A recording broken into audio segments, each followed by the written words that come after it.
day, I wake up to a feast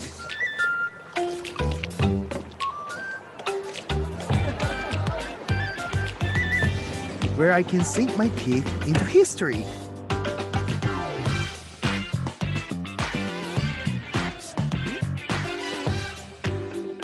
Or shock my taste buds with something new. It's here I learned the color of sweetness, expanded my pantry, and my appetite.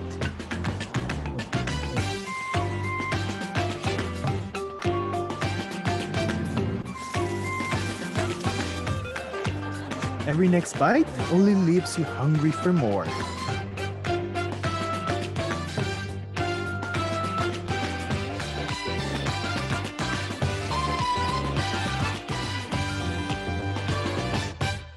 Today, I woke up below the surface, where I learned to face my fears and go with the flow.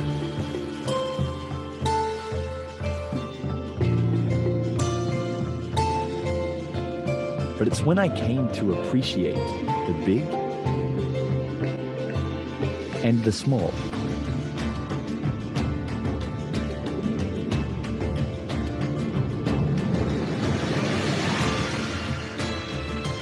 Made new friends from all over, and could no longer hide my true colors. That I knew I'd emerged a local. Makalibay, no?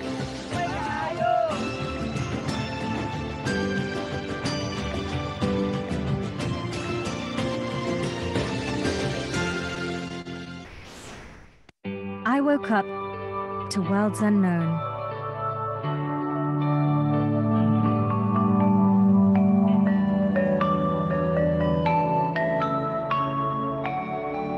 Where water is stronger than rock. So I learned to sit back and enjoy the ride. Get washed up on a deserted island. Explore the locals' living history.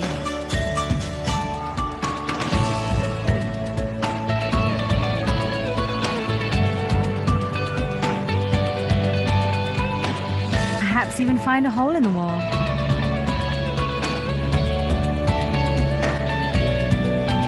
Or discover a whole new world to be on top of.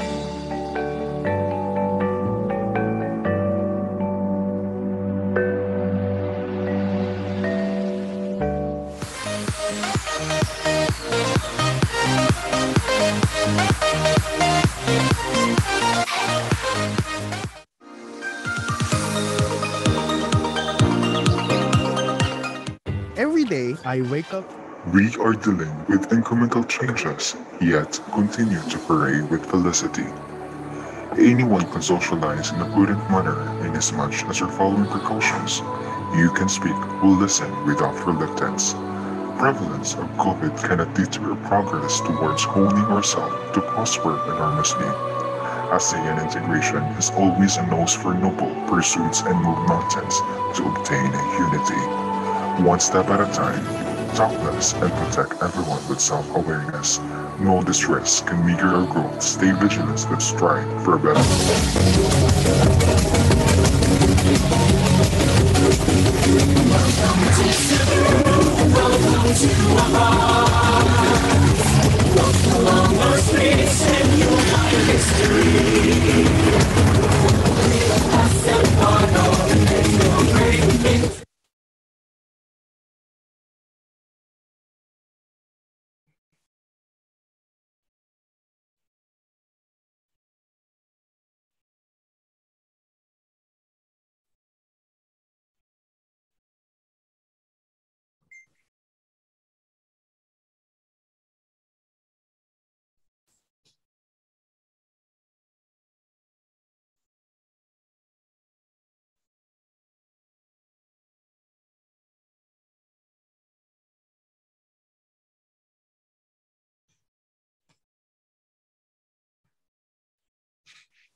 Good afternoon, everyone. May I request everyone to please settle now as we are about to start with day 2 of our national convention. I'd like to dish out a few reminders before we begin. So for our house rules, may I please suggest the following. Please rename using this format. So of course, your name and then your school so that we can identify you. Number 2, kindly please mute yourself all the time, except of course when asked to speak. And number 3, let us please refrain from unnecessary comments. Thank you very much. And we are now about to begin. May I request everyone to please get settled now as we are about to have the invocation and the Philippine national anthem.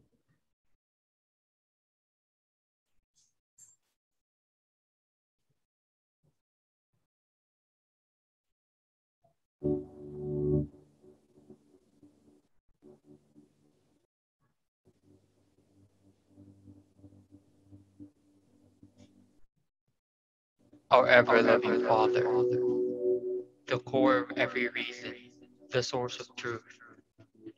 You who made the earth and the heavens are the ultimate goal of every knowledge seekers, the infinite wisdom, the cause of all that is good. We are truly grateful for this opportunity to gather together as a community despite the challenges we face each day. Yet you remained and gave us strength to carry on the responsibilities of bearing intelligence and using them for better purposes.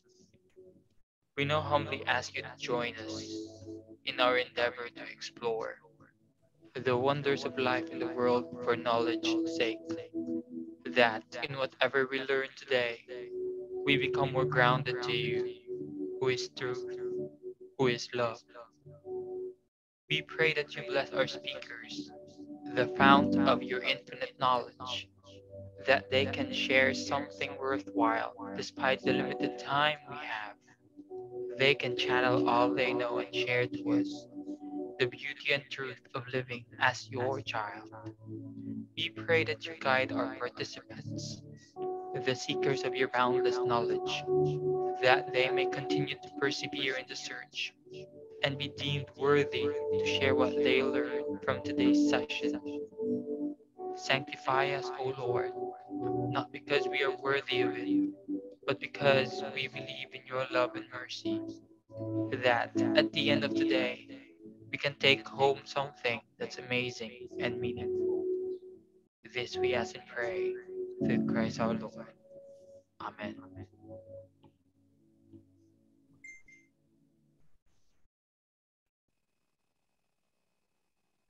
Mga kababayan, ang pambansang awit ng Pilipinas.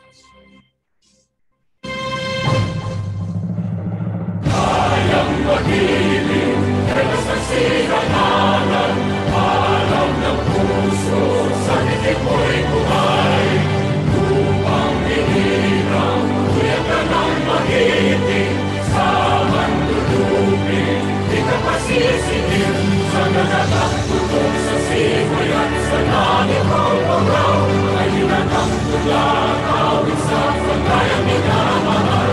Ang isang patawad mo'y tagumpay na nakikinig, ang bituin at lalo niya kailan ang may magdidinig. Lupa ng araw ng walang pansin ka, mo'y langit sa piling mo. Ang bigaya ng pagkay ng amin, ang mamatay ng dahil sa'yo.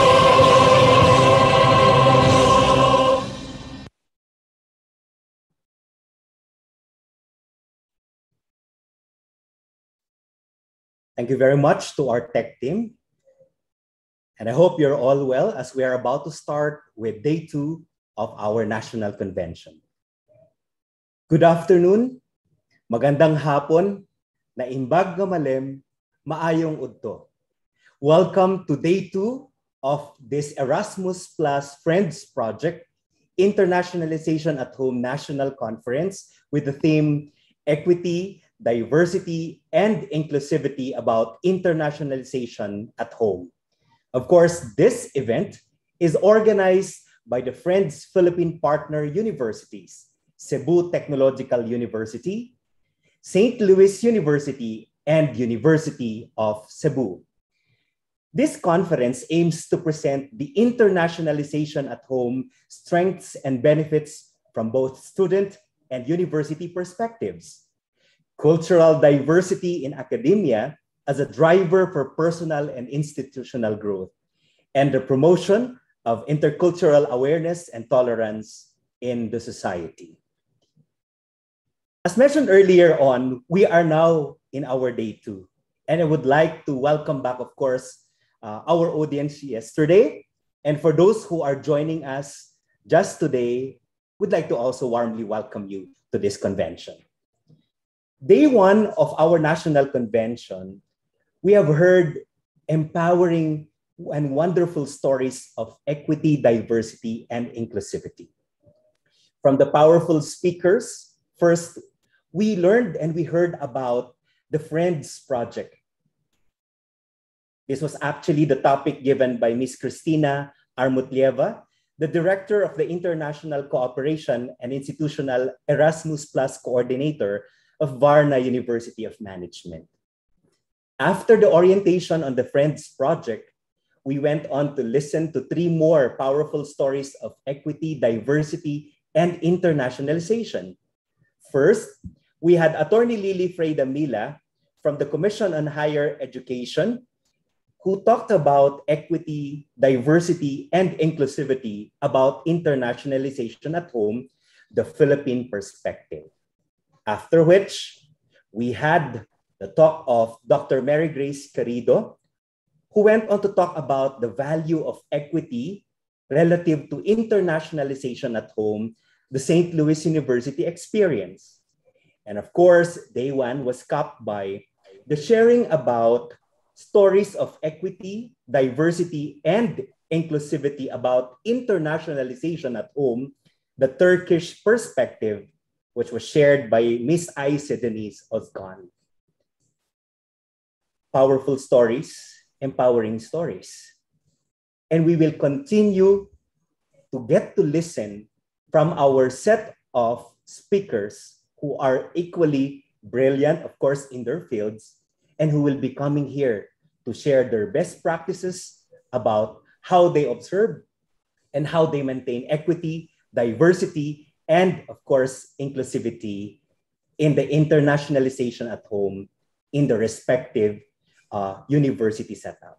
So dear friends, I hope that you will still be there with us because this afternoon will be yet another informative, educational, and of course, fun.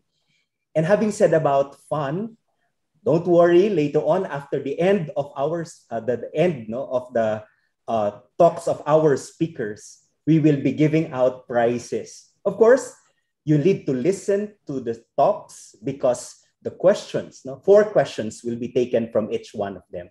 And each winner will be given 500 pesos. I think that would be a good one.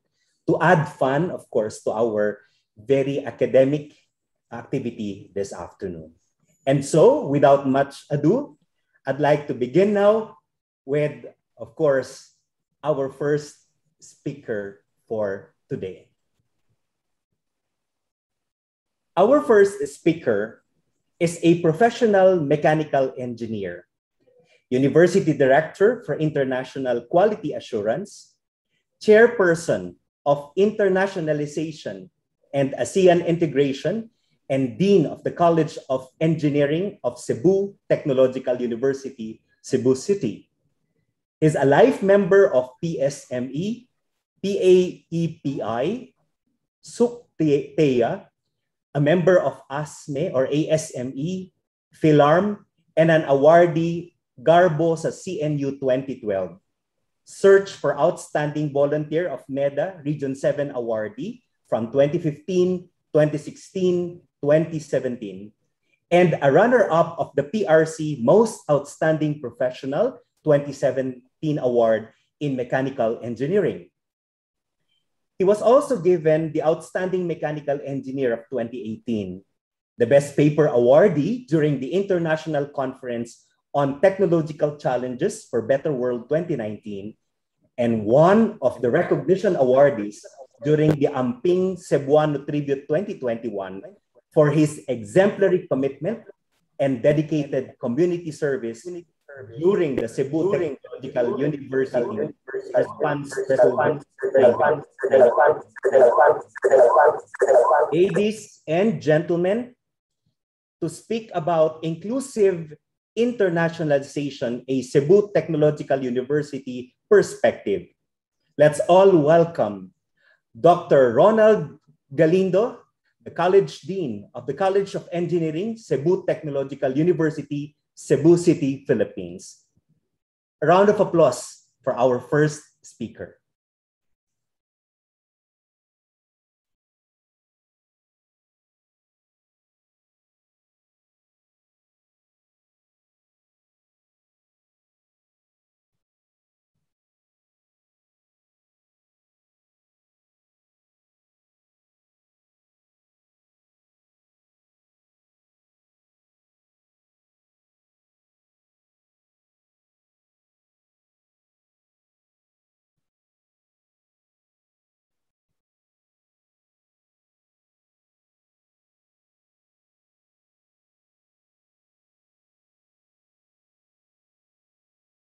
I would like to share with you the inclusive internationalization as Cebu Technological University perspective. Today, and even last March 2020, we have experienced the disruption of learning. This is a global challenge. Despite of all these challenges, we are still able to meet our students, faculty, staff, workforce of the university, and even extend services to our clients. Due to the school closures, even the university campuses are even closed today. We know that there are about more than 1.5 billion students and youth across the planet or have been affected by the school and university closures due to the COVID-19 pandemic. Last March 16, 2020, our President of the Philippines, Honorable Rodrigo Roa Duterte, declared the whole country under the state of emergency due to this COVID-19 pandemic.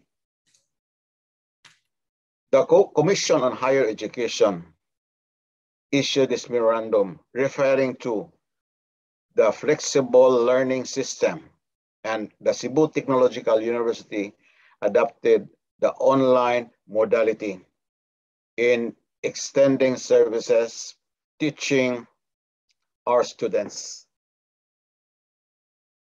Now, Cebu Technological University is part of the France project. This is an Erasmus Plus co-funded project where France means furthering international relations capacities and intercultural engagement to nurture campus diversity and to support internationalization at home. There are about 16 universities in partner countries of higher education institutions. One from Bulgaria, our project coordinator, Varna University of Management.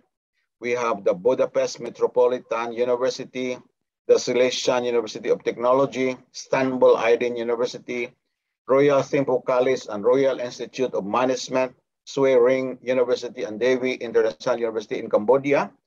And we have the Asia Pacific University of Technology and Innovation and the Berjaya University College in Malaysia. In our country, the Philippines, there are 3 member higher education institutions. These are the St. Louis University in Baguio, University of Cebu, and the Cebu Technological University. While in Thailand, there are Prince of Songkhla University, Payap University, and Mahasarakam University. These are all part of the Erasmus Plus Friends project. Referring to the Friends main goal, its purpose.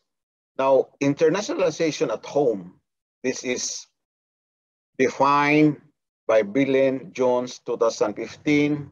This is a purposeful integration of international and intercultural dimensions into the formal and informal curriculum for students within the domestic learning environments.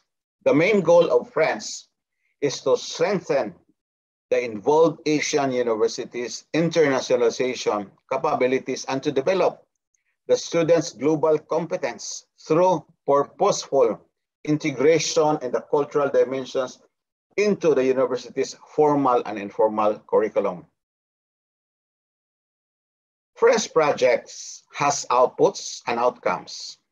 We have to name a few: institutional internationalization at home, these infographic reports, internationalization at home action plans, intercultural passport virtual mode comprising the IaH or the MOOC, massive online course, and the digital storytelling.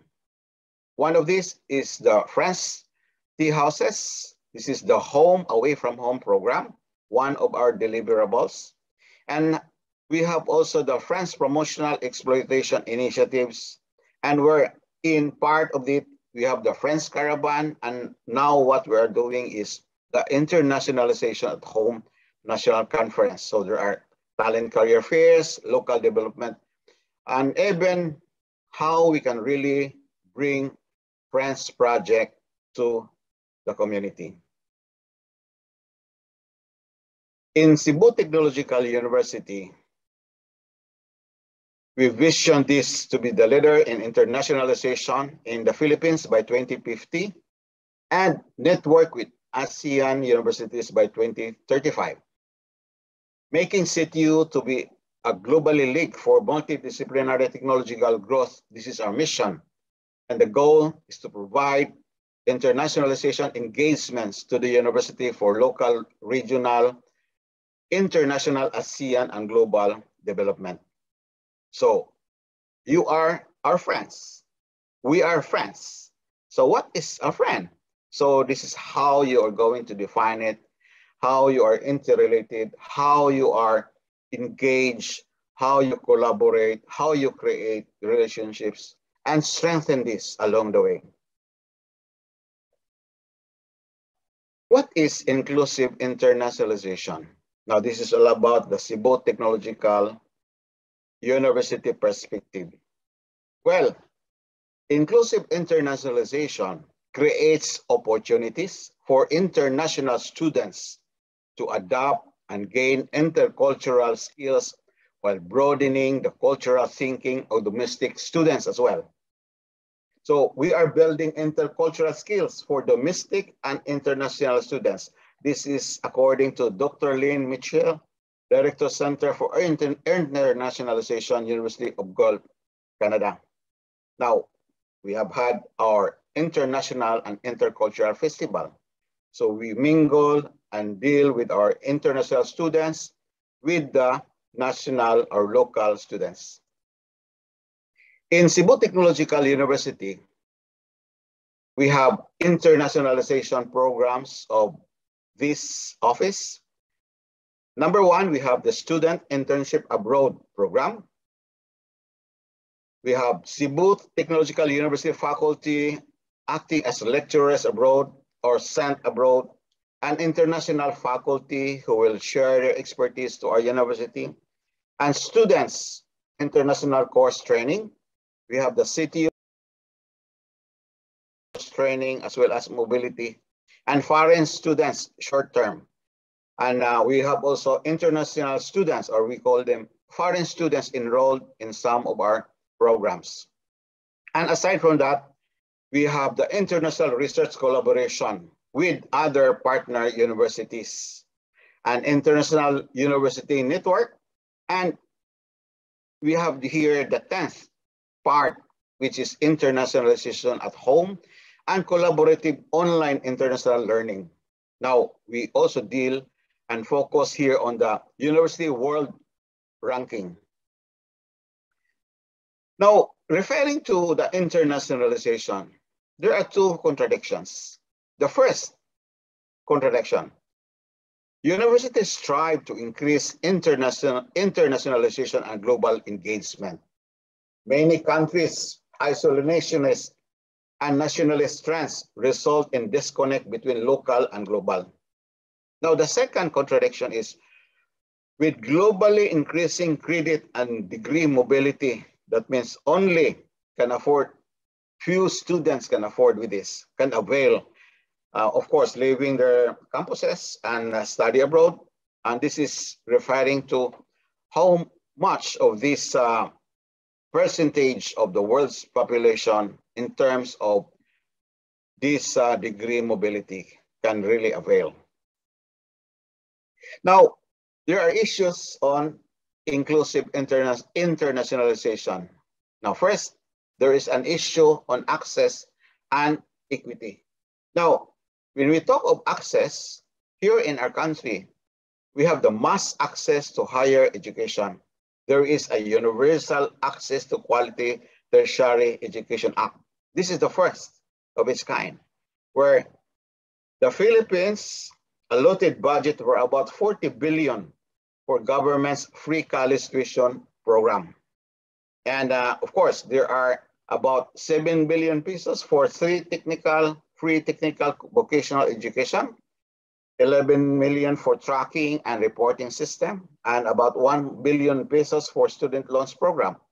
Now, how about the developing countries? Now, referring to the degree of mobility, there is only 1 or 2% of students in that particular university who can really avail of this mobility program. With the incorporation of internationalization at home or in our university, we incorporate internationalization at home as essential to internationalization for all. Now, we have our several activities on internationalization. As we celebrate Erasmus Days, as we celebrate internationalization, and even within the country. So we have our poster making contest, we have our digital story making contest, and even we have intercultural presentations from the different campuses. Now, CTU is one of the first Philippine higher education awardee. So Cebu Technological University received these awards. So there are several universities in our country who also received this award. So this is in line with the CTU 4.0 strategic plan in internationalization. Now, we will not stop, but this is still the beginning. And as we go on towards internationalization at home, not only in our campus, but in all campuses as well. The inclusive internationalization, the CTU perspective, we recognize, value, and utilize classroom by diversity. So not only that we'll be talking with the local students, but with our visitors and even international students who will come and also experience the CTU environment. So aside from that, we also have this online virtual conferences and sharing with other students from the different international universities, particularly in the ASEAN countries. So there are alternative perspectives to study program. One, we have the learnings from the international students, experiences shared from mobility program returnees. Well, I was able to share as being part of the mobility program when I went to Wrocław, Poland, in the International University of Logistics and Transport.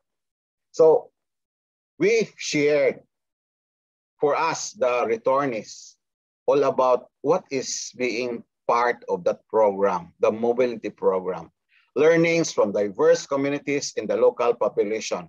So we recognize, we value and utilize this classroom diversity. Now, how we involve others to be part of this internationalization at home?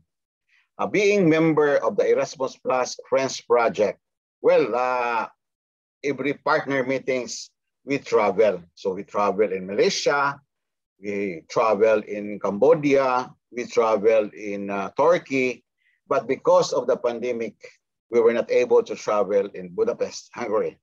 So what we did for these interventions, instead of doing this face-to-face, we have webinars or virtual seminars, trainings, and conferences, or all our partner universities in Europe. Well, particularly in Poland, in Aydin University, in Bulgaria, in Varna University of Management, this shared to us through webinars. This is for Erasmus Plus Friends Project, virtual seminars and trainings and conferences.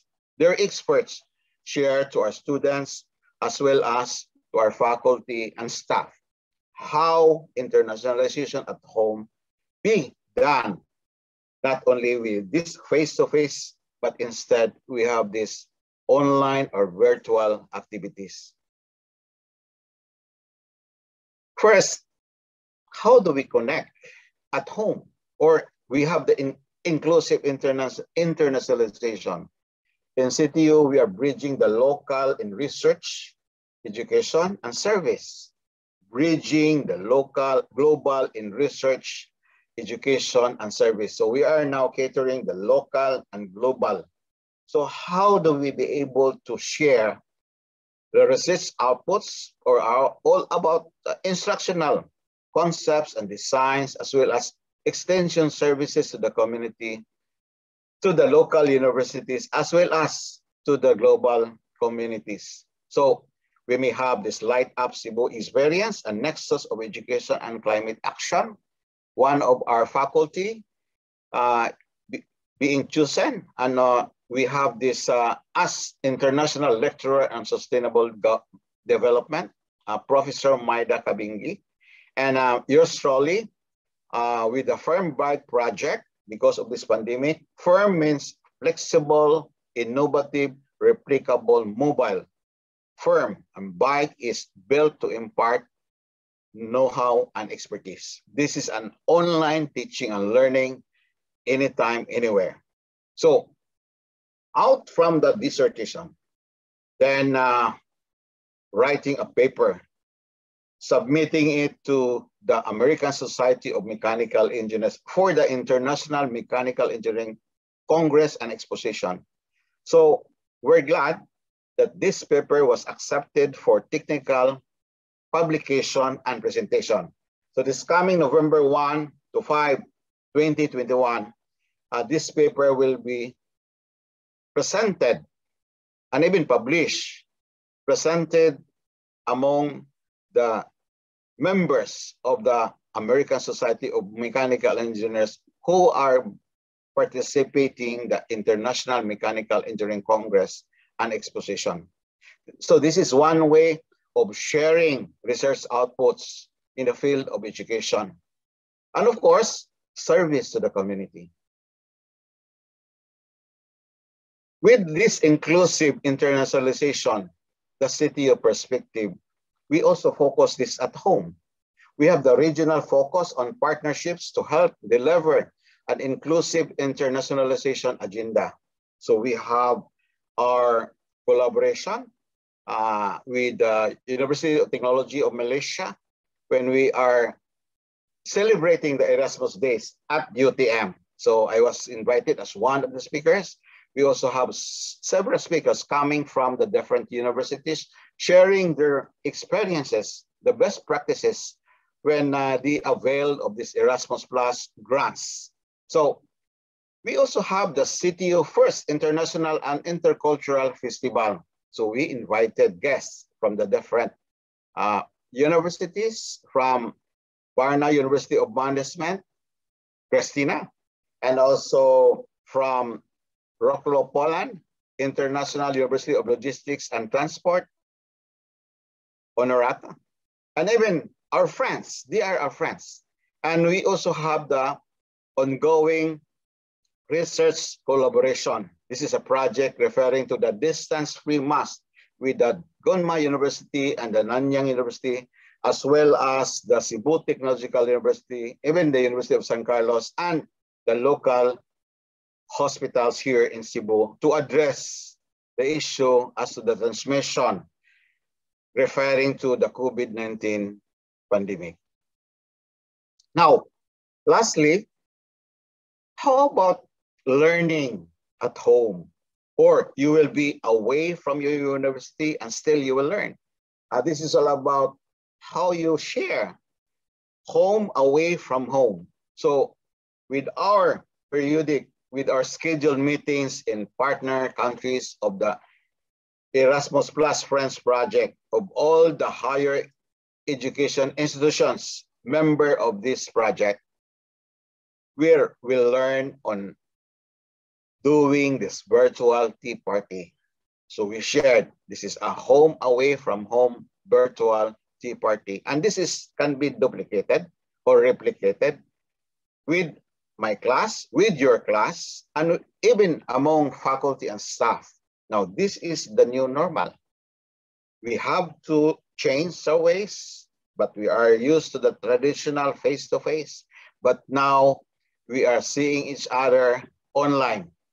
So I am here in Cebu, and you are somewhere in the different parts of the country. In the Philippines, Luzon, Visayas, and Mindanao. But still, we learn from each other. We shared from each other because we have this internationalization at home, not only for the CTU perspective, but in all perspectives of the different universities in the country, as well as from other ASEAN, European countries, and our partners, friends, universities. Now, in times of COVID-19 pandemic and beyond, we need to have friends who care, who share, and serve. Each one, serve one, reach one. Thank you very much for listening. Thank you very much for your time to be part of this online or virtual internationalization at home national conference 2021. Stay safe and in good health. God bless us all. Thank you very much, Dr. Roland Galindo, for that sharing about, of course, internationalization at home, the CTU perspective. A few words about, of course, the sharing. I am really impressed about the very organized activities of CTU relative to internationalization programs and perspectives.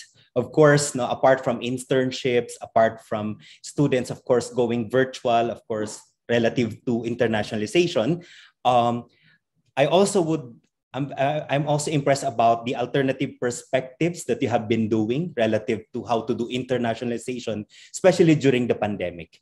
Learning at home, internationalization at home, connections at home, focus at home, and of course, home away from home. Thank you for sharing your firm bike. It's an online teaching and, of course, learning anytime, anywhere. And we'd like to wish you, of course, during the presentation of this wonderful project, very promising project, which we can actually learn from CTU. Again, Dr. Galindo, thank you very much for that wonderful sharing from your end at Cebu Technological University. You did great, sir, of course. Now, as an appreciation of your sharing of your time, talent, and treasures this afternoon, we'd like to give you our certificate of appreciation. And allow me to read the contents of the certificate of appreciation.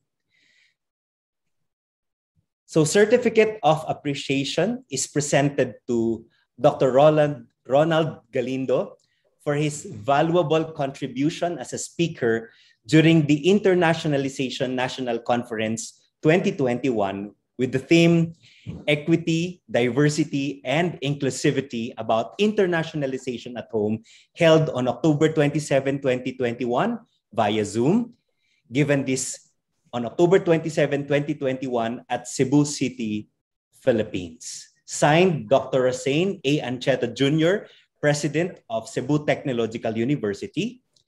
Signed, Reverend Father Gilbert B. Sales, CICM, President, St. Louis University, and Attorney Augusto W. Go, President of University of Cebu. Once again, thank you very much, Dr. Roland Galindo. Another warm round of applause for Dr. Galindo. Thank you very much. All right, so we continue with, of course, Day 2's sharing of powerful and empowering stories, no, of internationalization at home. At this point, allow me to introduce to you the second speaker for this afternoon. Dr. Ofelia Manya, MSTCS, is the Vice Chancellor for Business Development and Innovation of the University of Cebu. She is also the present campus director of the University of Cebu Banilad Campus and the University Linkage Director. She finished an executive development program at Maastricht School of Management, Netherlands, and an MS in teaching major in computer science at De La Salle University, and her BS in business administration, graduated cum laude at Silliman University. She also graduated with a doctorate degree in organizational development and transformation at the Cebu Doctors University in Cebu City, Philippines. In behalf of Ma'am Ofelia, we have Francis Lian of the University of Cebu who will be presenting. Take it away, Francis. Thank you so much, Sir Andrew. Good afternoon, everyone. Good afternoon. All right. So I am Francis Lian of the University of Cebu, and I am here in behalf of Dean Ofelia G. Manya, our Vice Chancellor for Business Development and Innovation, to present the presentation that she prepared. She can't be here with us because of health reasons. So for next slide.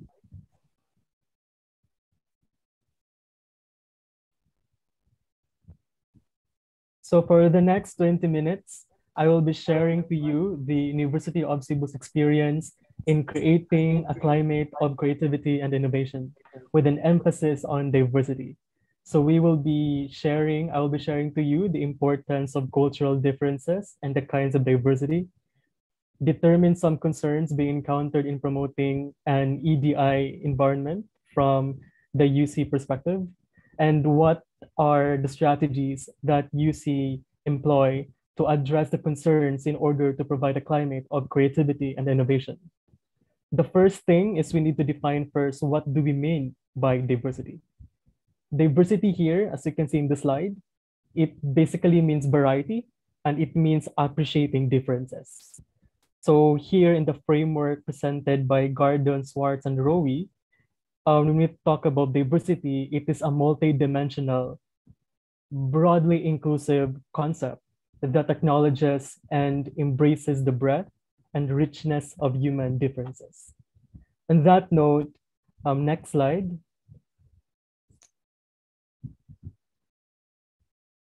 On that note, we should we should understand what do you mean by diversity, because the lack of awareness, it leads to misunderstandings and conflicts. And the assumptions can be risky, which leads to stereotypes and in turn can lead to prejudice. So far, University of Cebu encountered, next slide. University of Cebu encountered a plethora of issues concerning diversity in the past years, but we were able to address them using our student-centered approach. So we encountered issues on race, mental health, students experiencing discrimination due to ability or disability, SOGI in terms of gender, religion or spirituality, age, weight, socioeconomic status, and isolation. And that we took into account these issues with the factors that we should consider. Next slide. So we considered these factors, students' body language and gestures, the religion, tribal connections, dress codes, conception of time, communication. Here we considered this and inculcated this in our student manual. We retool our manual, no, to fit, to really cater, to cater all of these factors that as flashed in the screen. So on that note, next slide, we aspire our graduates to have our graduate attributes through our internationalization efforts in the areas of curricular, extracurricular, instruction, and student personal services. Here, we acknowledge the strong support from our administration. You were able to have a family for internationalization and EDI composed of the IRO, SPS, and the academic director. Next slide. All right, thank you. So here, our family assess, reassess before formulating programs and activities. So we let our stakeholders be aware of the importance of internationalization, letting them acquire the intercultural knowledge and skills to be interculturally competent in terms of their behavior. But how to go about this? We cannot inject it to everyone at the same time. That is why we need to determine first our target audience. Then we need to determine what behavior that we need to target and how can we motivate them in order to sustain our efforts. Next slide. All right. Now here, aside from, we actually have academic exchange programs in maritime. We have Nigerians, Koreans. For business-related courses, we forge partnerships with the Japanese. Then for nursing, we forge partnerships with the Danish. Aside from the academic exchange programs, we empower our student organizations and faculty to create and innovate, no? To initiate, gearing towards intercultural competence. Right, next. All right, so University of Cebu, we aspire to be student-centered in our approach. And in that note, we partnered with different institutions in EU. So we partnered with Erasmus Plus program of the European Union. So we have the projects Beehive, Friends. We also have Trust and Bloomberg. And we partnered with Osaka University of Commerce. So for Friends, we organize different and enriching activities from digital storytelling, IACD MOOC, Home Away from Home Virtual Tea Party, which we produce the Home Away from Home program. It's a manual of our international students crafted by the Friends partnered AGIs. We also have the Friends Tea House, which is a multicultural hub for our students. Okay. Next, we also have partnerships with BUM. And because of the partnership, we have mobility programs. In fact, we have the second batch this December or January, 13 students who will fly to Bulgaria. Another thing that I think it is worthy to share, next slide. Like, what are the challenges that the university encountered and what are our strategic responses? First, in the first stage, it's quite difficult to convince to everyone in the institution that diversity matters. That's why it needs more efforts on how to convince everyone that it really matters. Second is how do we transform our goals to actions? Then with the programs that we have, how can we retain on the retention schemes that we have? And then the provisions of provision policies for underrepresented groups and gender minorities. So the responses that you see Yeah, the responses for UC, one, we have a strategic EDI infrastructure, meaning we have a family in UC composed of the IRO, the SPS, and the deans, the academe, to formulate, plans to strategize, identify, analyze, and monitor systemic issues, and act as an advocate for change. Another thing here is the provision for continuous education, training, and programmatic activities. Here we have the university diversity days, and we also have summer days, no, for during the summer break. Another thing here, what our all right. So another thing, we also have a course. We design our course by diversifying the prospectus, our curriculum and interaction schemes.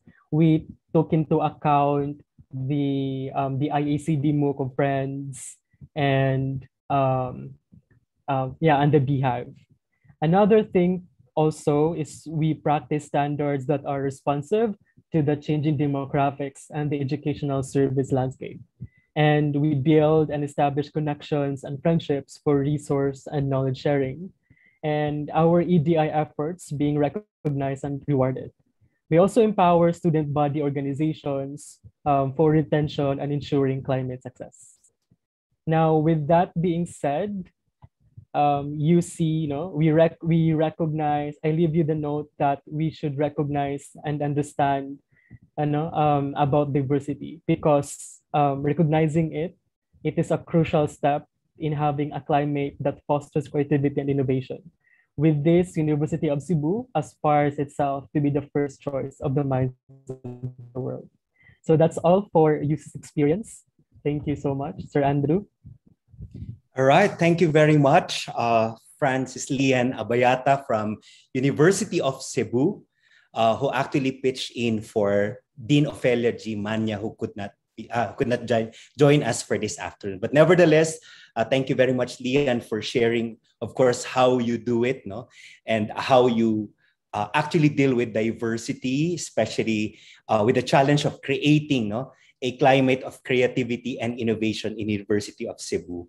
I really am impressed about how you would tackle issues and you would do student-centered approach, which of course is, I think, very positive. And 2 points that I really like about it, and probably in the future, part of being in the Friends program is we can be able to talk about how you do your university diversity days and your summer days during the summer. Okay, as part of your many responses, or University of Cebu's responses to the challenges, especially of diversity in our campuses today. So again, thank you very much, University of Cebu, for sharing this empowering and wonderful stories of diversity. Of course, still very much connected to our internationalization at home programs, of course, in the country.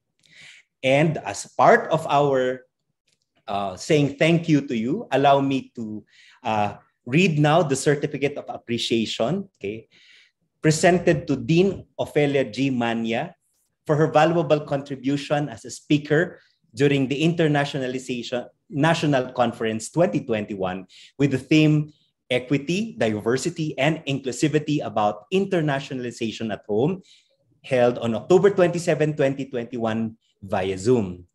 Given this on October 27, 2021 at Cebu City, Cebu, Philippines. Okay, signed by, of course, the presidents of the 3 schools who are spearheading this national conference. The president of Cebu Technological University, Dr. Rosane A. Ancheta Jr., the president of St. Louis University, Reverend Father Gilbert B. Sales, CICM, and the president of University of Cebu, Attorney Augusto W. Go. Once again, maraming salamat, University of Cebu, through the efforts of Dean Ofelia Manya, and of course, through the voice of Francis Lian Abayata. Mabuhay, University of Cebu. All right, so 2 down, 2 more to go. And I hope that you are still pumped up And of course, that you are gaining a lot of ideas and perspectives coming from, of course, our empowering and powerful speakers invited for the day 2 of our national conference. Without much ado, and I hope that you're okay, and I hope that you are, we're ready to proceed, no? Are you okay? For those of us joining us in Zoom, can we have a thumbs up if you can be able to? Otherwise, of course, no, I just hope that you are still doing great and that you are very busy, of course, doing your notes and completing your notes for this one. Again, I'd just like to remind you that after 2 more speakers, we'll be having, of course, a contest. We will be giving out prizes to the winners. So 500 is 500. And I hope that would still be, of course, enticing you and motivating you. Okay, so having said that, okay, maraming salamat. I'm looking at a thumbs up sign now from our chat room and of course, even from our FB Live.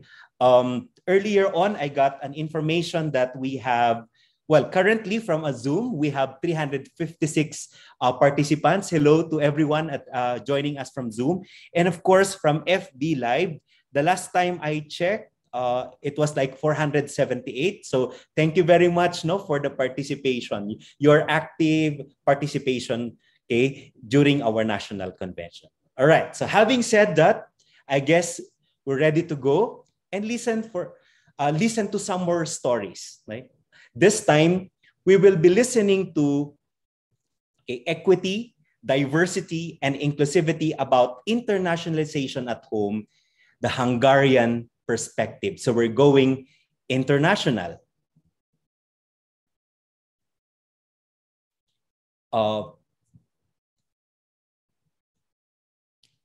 I'm sorry, I mentioned about the Hungarian perspective. Hello? Yeah, Sir Andrew, it's really, you are correct. It's really Hungarian first. All right. Yeah. Thank you very much for that one. Okay. So, ladies and gentlemen, allow me to introduce our speaker, no, who will be talking about internationalization at home, the Hungarian perspective. Georgi Turi is a graduate with PhD in Literary and Cultural Studies, MA in Aesthetics, and MA in English Language and Literature. He is currently the director of the Open Society University Network, Central European University Summer Course, Disruptive Narratives.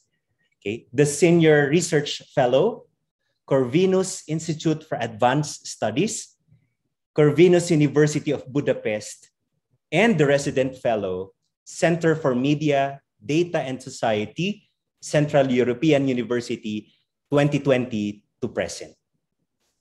He has written and published monographs, book chapters, articles in journals, reviews, conference papers, translations, and other related articles in his field of specialization. He received several fellowships and grants for teaching, research, and study as participating researcher, visiting Fulbright professor, visiting researcher, and researcher from the different international leading universities in Canada, the USA, and Germany. He has been invited as a resource person and presented papers in his field of expertise in various international conferences worldwide.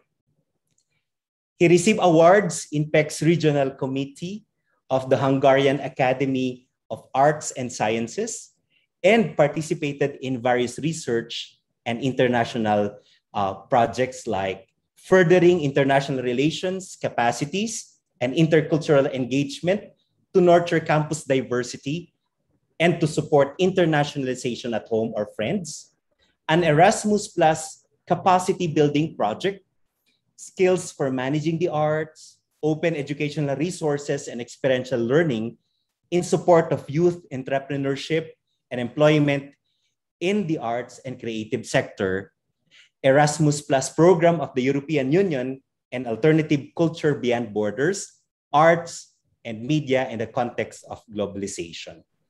Later on, okay, our speaker, as he will be coming inside, of course, our Zoom platform, is also has taught, no, I should say, courses in his field of specialization, both the undergraduate and graduate studies in the USA, and is an active member in various professional organizations related to literary and cultural studies. So those are just, of course, snippets of information about our next speaker. But before, no, I will give in to, and of course, I give the floor to our speaker. I think he's already here with us, because, we're live and we're doing, of course, this across the world, okay? Ladies and gentlemen, without much ado, okay, let's all welcome our next speaker. We'll be talking about equity, diversity, and inclusivity, about internationalization at home, the Hungarian perspective. Ladies and gentlemen, Dr. Georgi Turi. Hello, good afternoon, sir. The floor is yours. Hello, can you hear me? Can you see me? Yes, sir. Loud and clear, sir. All right, thank you so much. And very happy to be here. And thanks so much for this really detailed and beautiful introduction. I'm not sure I deserved all that, but I'll try to live up to the expectations. I'm very happy to have been a part of this project, which has been running for more than 3 years by now. And I want to thank especially Richa for inviting me to give a short speech in today's event.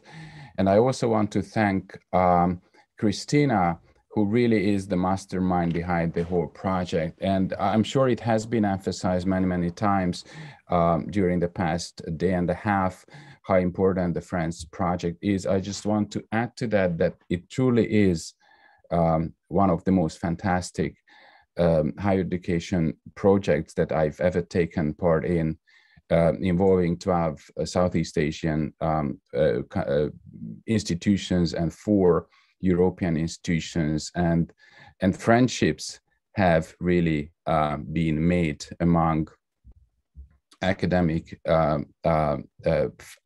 faculty members like ourselves, the students, and the institutions themselves. So once again, thanks for the invitation, and thanks for all of you for being around. It is 8 a.m. here in Hungary, in the countryside where I am now, and I'm just hoping that the connection will be reliable and strong, at least for the duration of my speech. So I'll try to share my screen because I prepared a PowerPoint presentation, and I plan it to be between 15 and 20 minutes. And needless to say that the presentation will be shared with all of you. Actually, I did send it to Richard last night, so it is at your disposal with some hopefully useful information and links to topics that I think might be of interest to many of us here. So let me start sharing the presentation that I prepared. And my hope is that now you can see the presentation. Please, somebody can confirm that you see the opening slide of my presentation. Yeah, we can. Yes. Okay, good. Now, the crazy thing is that all of us, have been doing it for close to 2 years, but since this fall, we are back to in-person instruction at the universities where I work. So I haven't done it since May, I think, and I'm not the most advanced IT person ever on planet Earth, but I seem to have managed. So I was asked to talk about the Hungarian perspective, and I thought that it might make sense to break down the presentation into 2 parts. one of which actually that is the first part is the context in which it makes sense to talk about the Hungarian, the national perspective. And that is the European setting, the European context, and beyond that, the current state of global higher education, especially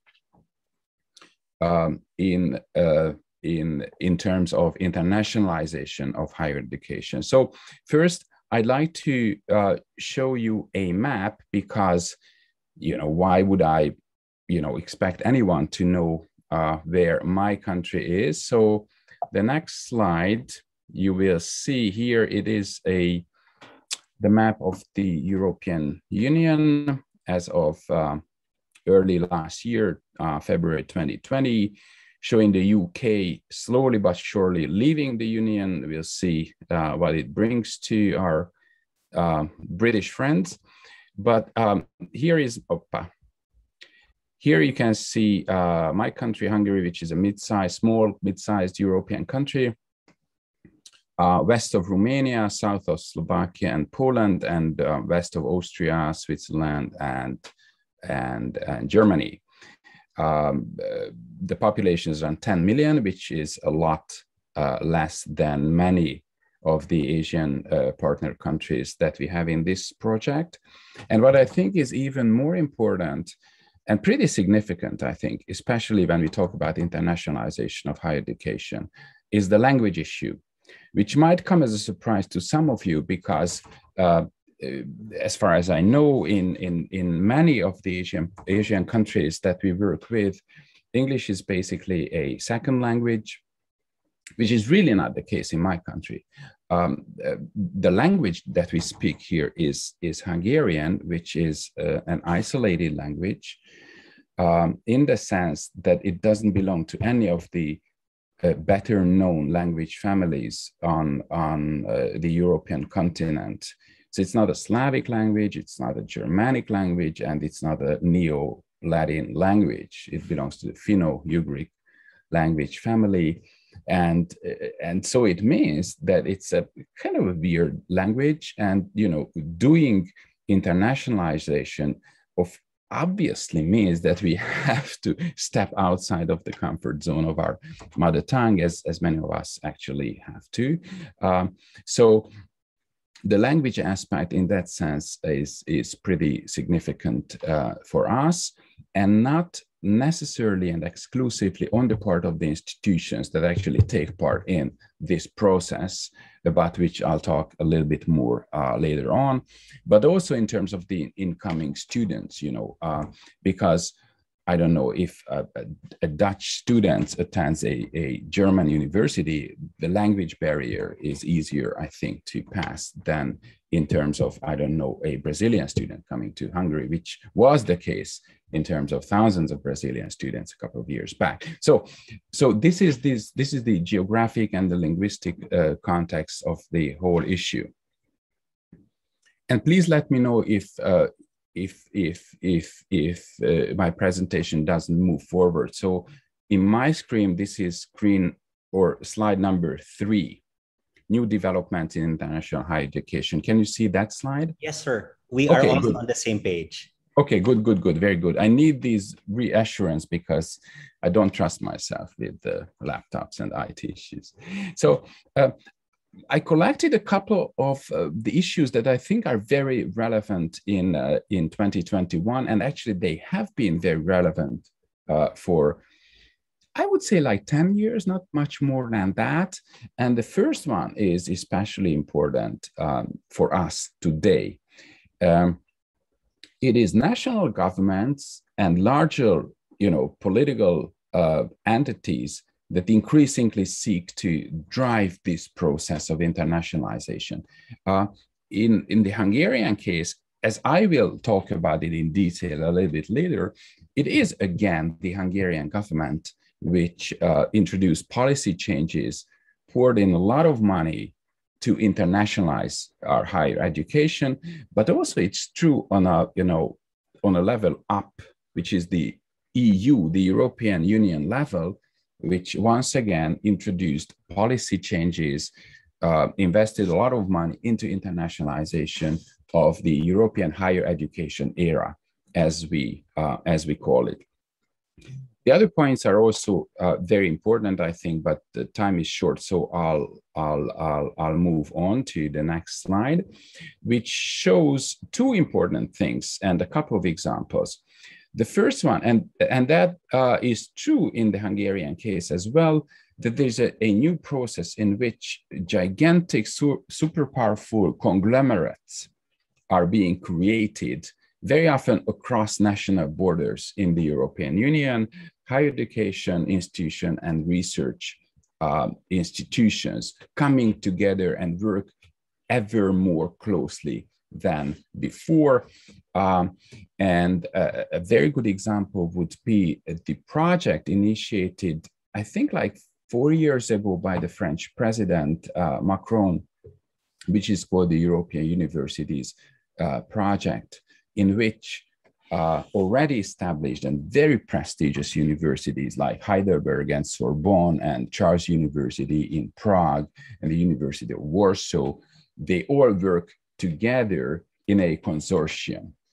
So you can imagine the fantastic work that is being carried out in such an environment. The other thing here is the increase of English language programs in the European countries. And in the next slide, you will see the exponential increase of those programs. And at the bottom of the slide, you can see two non-European examples as to the government-initiated programs in terms of internationalization, at-home internationalization of the national higher education system. The first one is the Brazilian program, which might be familiar to some of you. It certainly is familiar for Hungarian partners and colleagues of mine, because that was, the first instance in the early 2010s that we realized that it's a huge, big global thing, internationalizing higher education. It was in 2012, 13, 14 that tens of thousands of Brazilian students were sent out globally to study at various institutions, and some of them chose Hungary. So this was my personal initiation into the process that we call internationalization of the higher education programs, because we had to put together programs in English. We had to introduce policy changes. We basically had to be daddies and mommies to those very young people that traveled, across continents to study in this small European country. So the next two slides, and this is the first of the two, will show you something which might not be as obvious to everybody. Is the thing that we, very often I think we take it for granted that the number of globally mobile students are constantly on the rise, and actually it is not the case. The thing is that you can see it shows the numbers up until 2014, but I checked in the 6 years that followed 2014 and before the pandemic hit, it hasn't really changed. What is interesting is that from less than 2 million in 2000, it went up to 5 million globally mobile students. And the interesting thing is that it stays around that number. So it is around 5 million students globally that would study outside of their home countries, which is good to keep in mind. So it's not something that would constantly increase, as you can see in the next slide as well, which is in this chart, the numbers are more visible. You see 2010, it was 4.2, and then 5 years later, it only went up to 4.6, which is not a very significant rise in terms of globally mobile students. Here you can see, again, global context, the usual suspects on these lists, but it's interesting how it changed in a little bit more than 15 years. So these are the target countries And you can see some newcomers on the more recent list, which shows the situation 3 years ago in 2017. Now, the next slide, which I think is one of the last one about the wider context, you see 4 countries. One actually is from Europe, Germany, one from North America, Canada, and we have 2 Asian countries. Now, on this slide, you can see the target numbers of these countries. And if the interesting thing for me, and hopefully for some of you as well, is that if you add up these numbers, it will go up to close to 1.5 million globally mobile students. And the total number of the students that we have in question is around 5 million. So 1/3 of that student body actually will be found, or actually is to be found, in these 4 countries. So there is this global competition for, gifted, motivated students, and needless to say, the Hungarian government and the Hungarian institutions also seek to attract those students. So it's a very interesting dynamic going on among countries and political affiliations, globally speaking. Okay. Since we talk about internationalization at home and internationalization of the curricula, I thought it might be maybe useful to some of you to see what it means when we break it down to actual very practical issues. So what do we mean by that? We mean, among many other things, these issues. And all of them are hugely significant. So if you break them further down, for example, the objectives, why do we do it? Again, it's a whole different lecture and involves so many subtopics, so to speak. Digitalization, needless to say, especially in the pandemic, post-pandemic times, that's a huge and extremely complex topic that actually begs questions that we didn't expect to surface in the pre-pandemic times. Okay, I'll speed up a little bit because here I start the second part of my presentation, which is about the specificities of the Hungarian situation. And I do hope that you still can see what I see on my screen, which is about Stipendium Hungaricum scholarship. Can you see that slide? Yes, sir. Yeah, good. Thank you so much. Good. Okay, so this is a program that was initiated by the government less than a decade ago in 2013. And the idea behind that was that, like many other countries all around the globe, we want to attract gifted, motivated, good students to come and study at our institutions. Here, the size of the country plays an important role because, as you remember, I told you it's a mid or small size European country, 10 million people, really not a lot. So in terms of higher education institutions, there are around 70, that is 70 in my country, 72, 73, something like that. So we are not talking about thousands of institutions or not even hundreds of institutions. And actually close to half of them do take part in these programs, which is very impressive for me because we started this internationalization process maybe 10, 15 years ago, but really not more than that. And the government, as I said, started this government-sponsored program in 2013, which means, and there will be useful links for everybody on the last slide, which is at your disposal, which means that, international students from all over the globe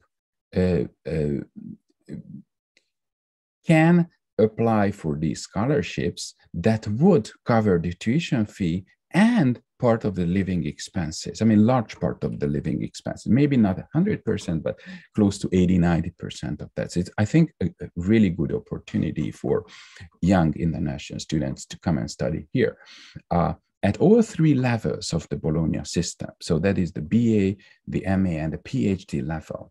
So imagine you're a young student from, I don't know, South America, Southeast Asia, you name it, and you apply for this scholarship and you don't have to pay for it. Plus you get some small amount of money to cover your living expenses. Of course, the programs are in English, and currently it's close to 100 countries that are so-called sending countries. So from which we have bright, beautiful, great students. We offer close to 700 programs, once again, BA, MA, PhD level.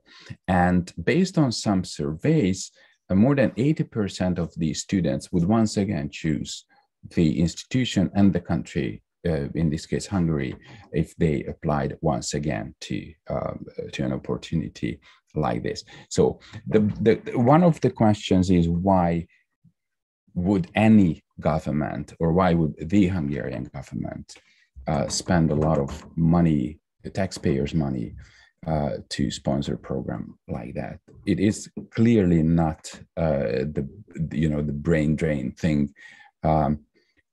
It is much more about cooperating with our international friends, and also to have those students that study here to make friendships, make professional links between their home countries and Hungary, the Hungarian economy, and the economies of the sending countries.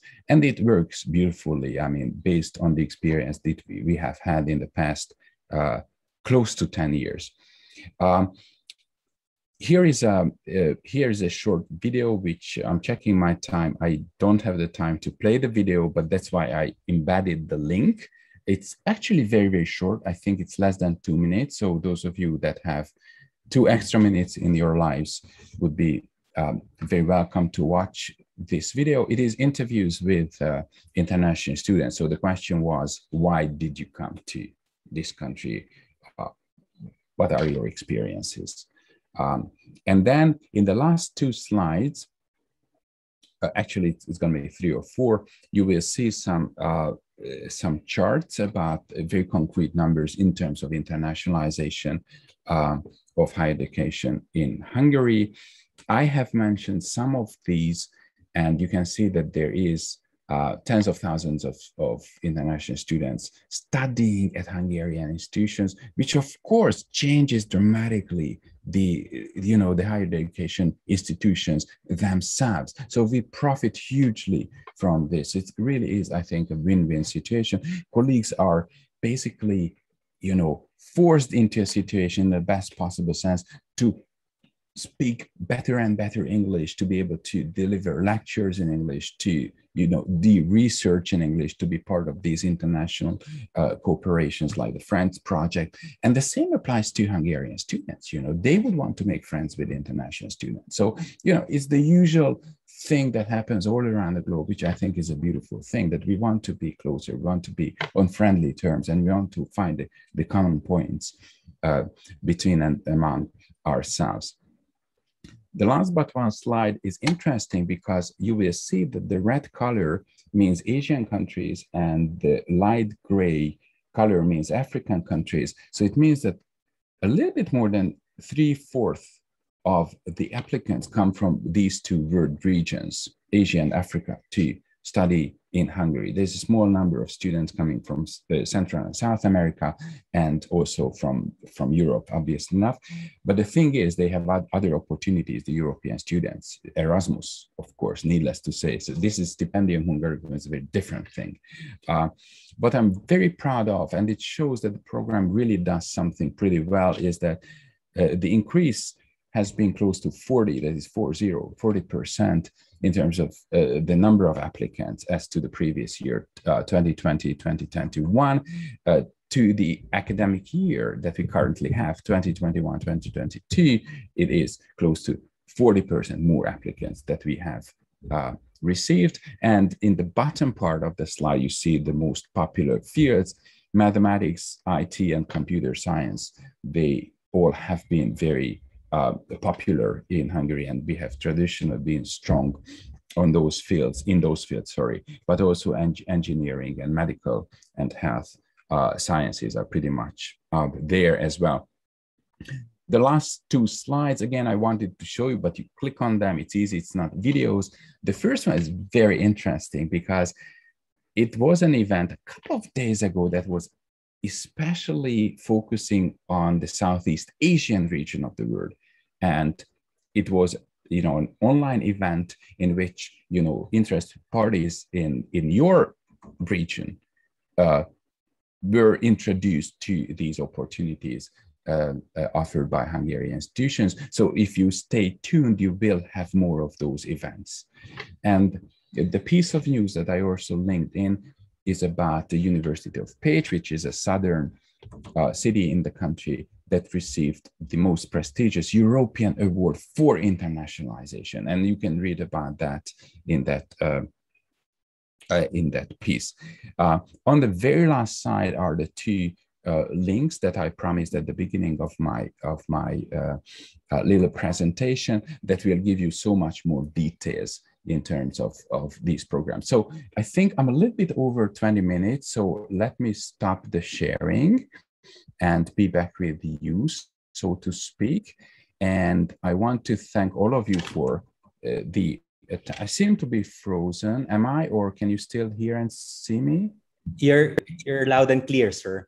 Go on. Okay, thank you so much. So I've run through the presentation. I hope at least some of the information will be useful to some of you. And once again, I want to thank especially Richa for inviting me, and thanks so much for being around. So I'm here for a little bit longer if you have questions, comments, or anything. And I thank you very much, guys, and keep up the good work.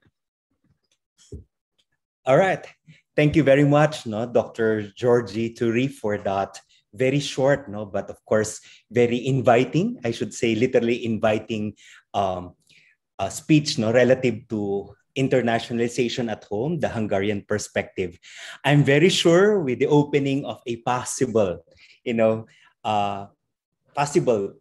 chance for us to be able to visit, of course, and be educated in Hungary, I am very, very sure that our students who are here, faculty members, are already like, okay, I think this is a very good thing for me to try. But nevertheless, thank you for literally opening the doors of Hungary to the Philippines, especially to our participants today. So I really like that the national government of Hungary is really bent on driving internationalization, especially in the country. And it sounded very Filipino to me when you said that you actually do your very best to become daddies and mommies, for international students who come to you, of course, to study in Hungary. And of course, the issues with regard to the internationalization of the curricula, which very much is also a concern for everyone. Again, thank you very much. And I just hope that 1, 2, 3, 4, or 5 or more of our participants today will soon experience how they will be daddied and of course, mammied, by you, whenever they get to experience international education, of course, in Hungary. And we hope that there will be those who will be able to make it. Thank you very much. Thank you. And of course, thank you for saying and declaring to the audience that you will be staying a little longer, because later on, after one more speaker, then we will be going for the question and answer. And I'm very sure there will be questions about these possibilities of internationalization, not just at home, but of course, that we all become at home in Hungary. Right. Of course, to show our appreciation of your coming and of course, joining us this afternoon, we'd like to give you our digital certificate of appreciation. Certificate of appreciation is presented to Dr. Georgie Turi for his valuable contribution as a speaker during the Internationalization National Conference 2021 with the theme, Equity, Diversity, and Inclusivity about Internationalization at Home, held on October 27, 2021 via Zoom. Given this day, October 27, 2021 at Cebu City, Philippines. Signed, Dr. Hussein A. Ancheta Jr., the President of Cebu Technological University. Reverend Father Gilbert B. Sales, CICM, the President of St. Louis University. And of course, Attorney Augusto W. Go, the President of University of Cebu. Ladies and gentlemen, okay, a round of applause for our Dr. Georgie Turi for his sharing his time and, of course, his perspectives about internationalization from Hungary. So at least we learned that when it's 2 o'clock in the Philippines, it's 8 a.m. in Hungary. So we say good afternoon to everyone, but of course, good morning to you, sir. And again, we'll see you in a while for the question. Indeed, yeah, much appreciated. Thank you so much. But it's nice to see you again, sir. We have been, of course, I miss our meetings and all, but nevertheless, it's nice to see you here online. So it gives me a feeling that at least somehow, really, internationalization continues to be. Exactly. All right, we'll see you later. Thank you. Okay. And of course, ladies and gentlemen, to complete our esteemed panel of speakers and sharers this afternoon, we welcome our last of our 4 guest speakers who will be talking about equity, diversity, and inclusivity about internationalization at home. This time, as you have seen earlier on, okay, the Polish perspective. So allow me then to introduce to you our esteemed speaker. Since 2017, he is the head of the International Relations Office at the Silesian University of Technology. He is a researcher and academic teacher in the field of electrical engineering and mechatronics at the Department of Mechatronics of SUT. He is also an author and co-author of over 50 scientific publications, promoter of over 50 Bachelor of Science and Master of Science theses, and manager and staff of several national and international projects. He's an alumni of a post-diploma study in Management and Academy of Diplomacy, and of course, strongly involved in process of internationalization and development at home university. Ladies and gentlemen, with pride and honor, let's all welcome our last panel of speaker, Dr. Gregors Klapita. A round of applause, please. Dr. Gregors, once again, we welcome you. May we request the spotlight, please, on our speaker. Thank you.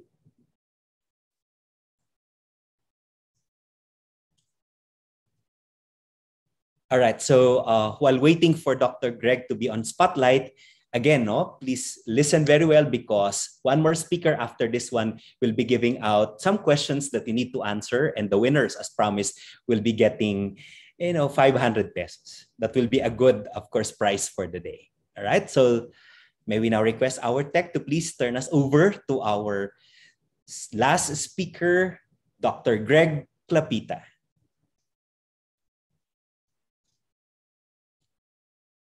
Hello, Dr. Greg. I already saw him earlier on.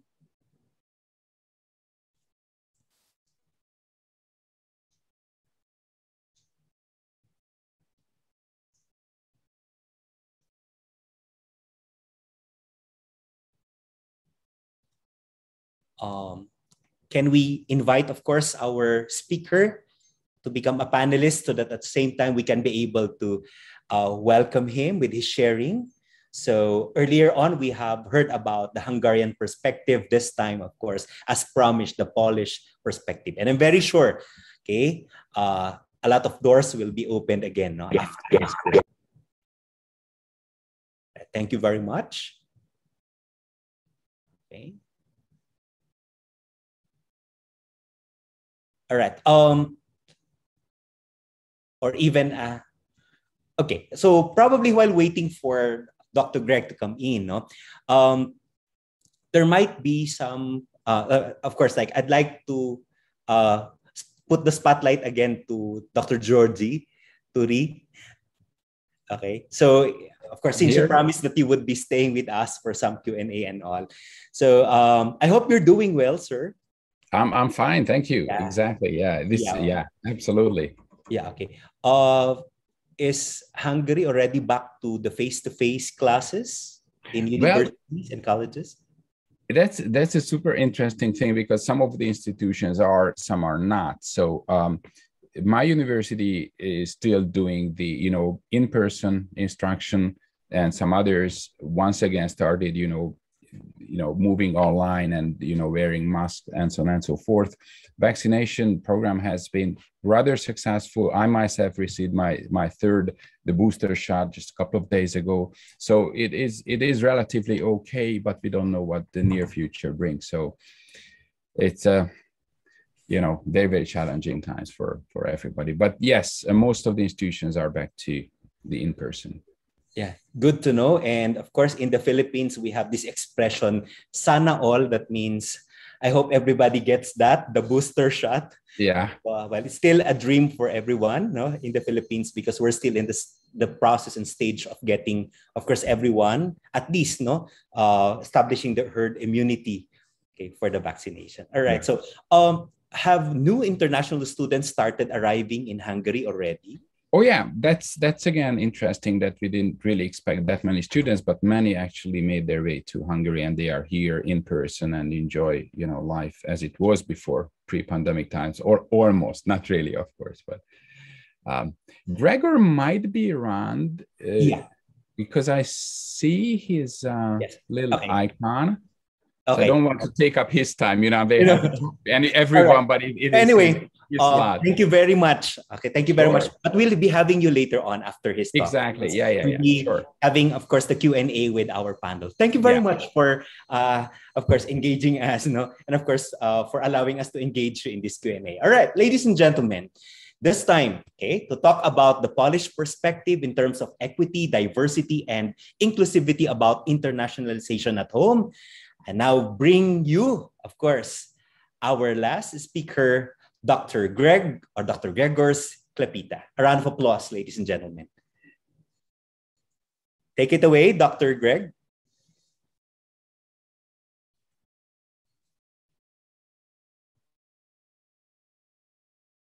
All right. So may we request the spotlight on Dr. Greg, please, so that he could probably start with his sharing. So this will be very exciting because it's another perspective. And I'm very, very sure we'll get to learn, and of course, we get to see, what doors might be opening, from his side, of the country. All right, I think Dr. Greg is having some, I don't know if it's us or him, having some internet connections. All right. Issues with internet connections. No? Well, this is part of our, this happens in a live show. And I think a lot of you students and teachers alike would understand, because in our classes, this could probably happen. We keep looking for, classmates, and of course, keep looking for the teacher online. All right. Well, in the interest of time, I guess, before we call in Dr. Greg, and hopefully we can be able to secure that connection with him, at this point, ladies and gentlemen, to give us an intermission number, let's all welcome from the University of Cebu, an intermission number.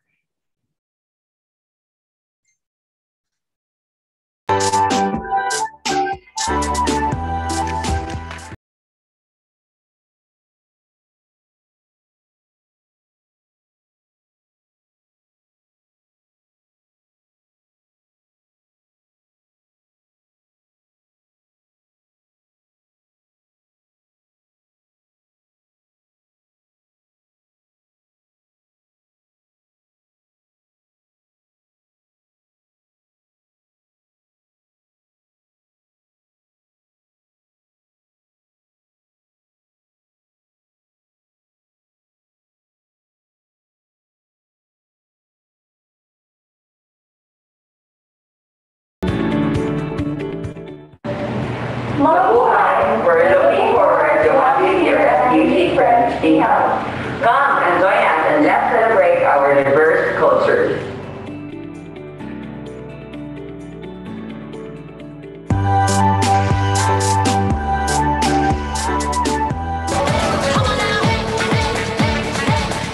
Put your flags up in the sky. Put 'em in the sky. And wave them side to side. Side to side. Show the world where you're from. Show them where you're from. Show the world we are one.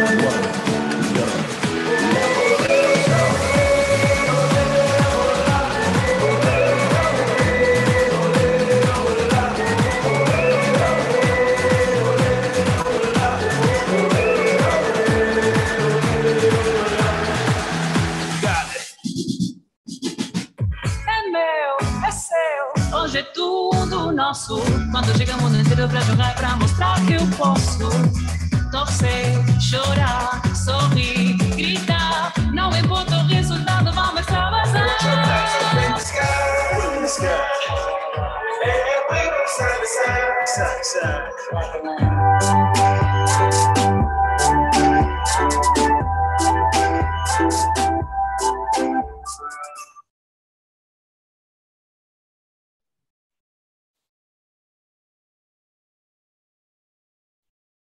Thank you very much for that intermission number from University of Cebu. Okay. Maraming salamat po. All right. So I guess the show must go on. While waiting for our speaker, the last speaker, hopefully can be able to join us. Okay. As promised earlier on, okay, I would like now to give out the first two questions, which you will need to answer. And again, okay, our tech team, okay, headed by, of course, Ms. Resuelo, will also be taking notes as to who will be the winner. And of course, we'll be sending a direct message to you with regard to how to claim your prize. All right. We have 2,000 to give away, which means we have 4 questions, okay, to be asking you. Okay, we'll be asking the first two questions. So I'll try to turn on first my FB Live so that I can be able to monitor, of course, the answers coming from both our group chat and, of course, our FB Live. Okay, so again, the first one to give the correct answer will be our winner. Okay, I know you had been hearing about the word or the acronym FRIENDS, right? So my first question is, okay, what does the acronym FRIENDS stand for? A complete one. Go! Okay.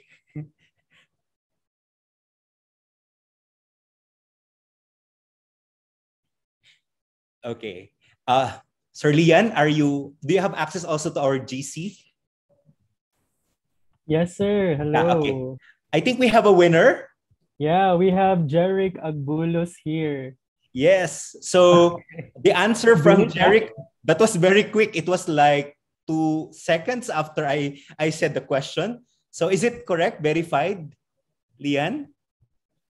Because you also talk about this. Yes po. Yes po. Tama po.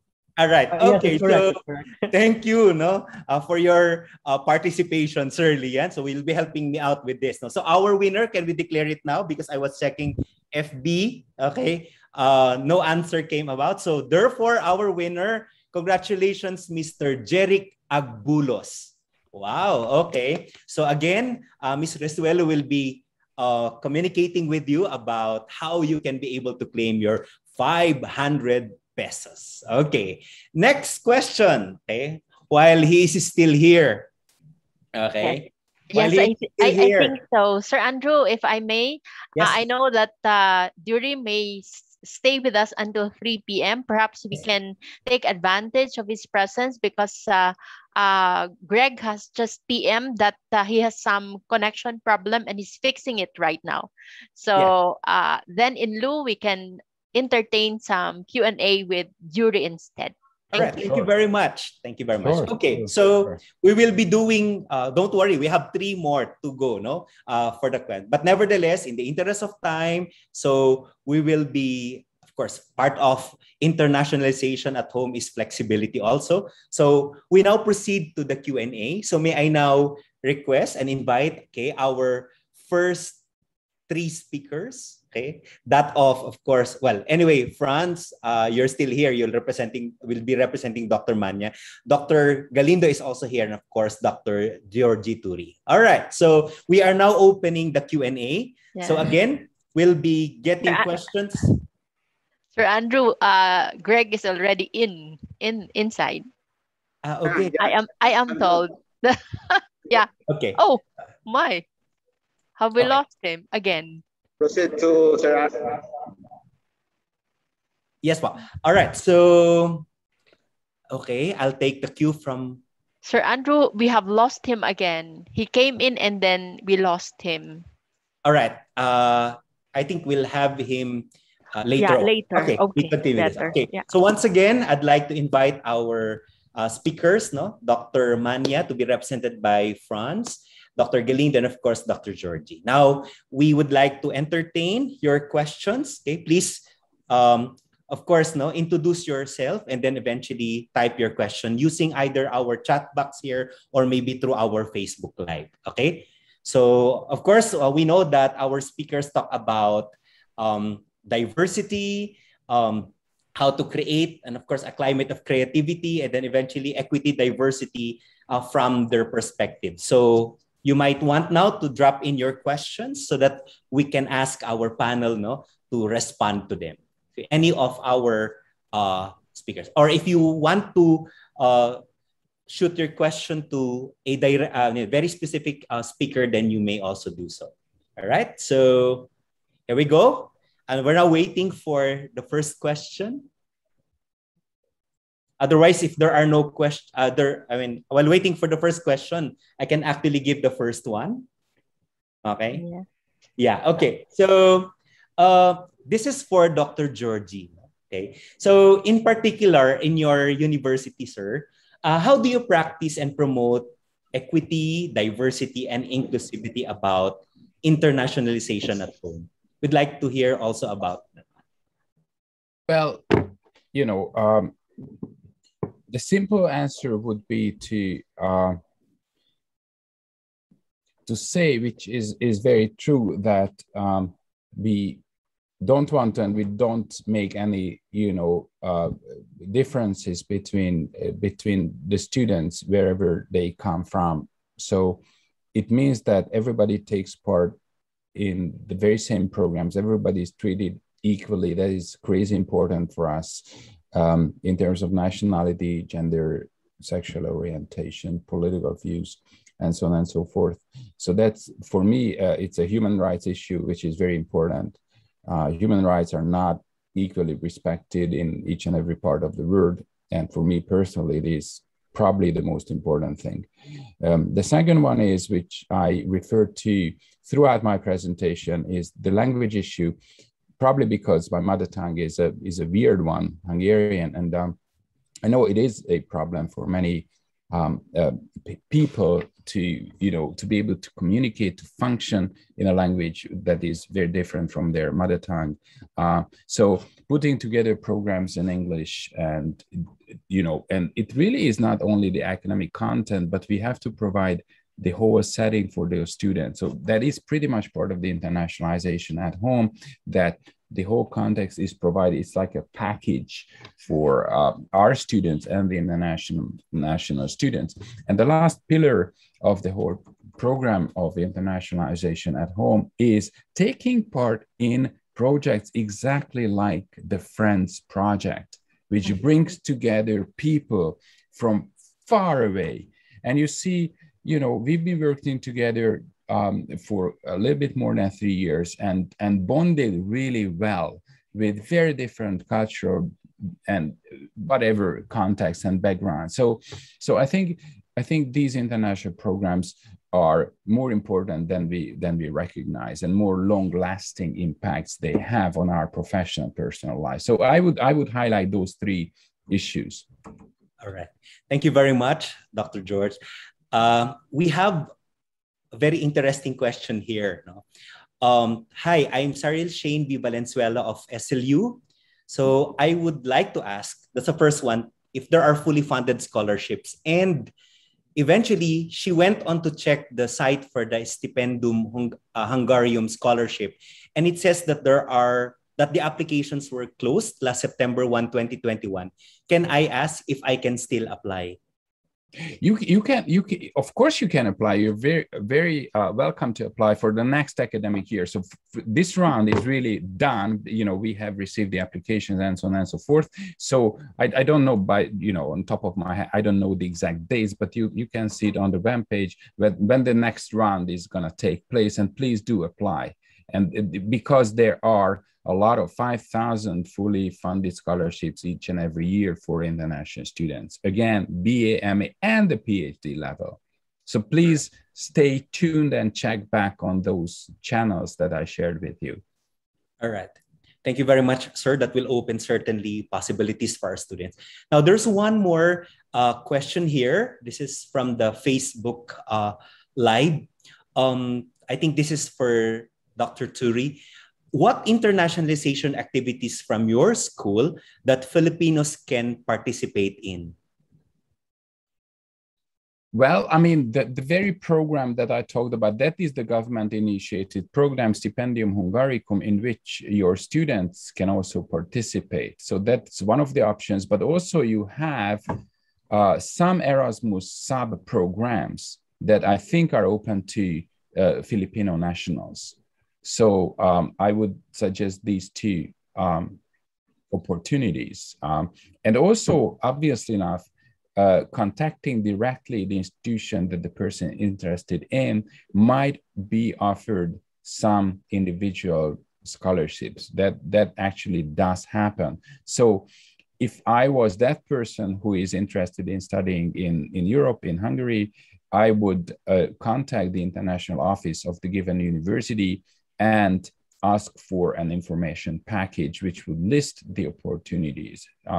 These institutions are very, very open to welcoming Southeast Asian students because they're very good. All right. Thank you very much, sir. All right. There's also here one question. This is coming from Dr. Richelle Madrid. Probably you would know from where she is from, sir. Of course.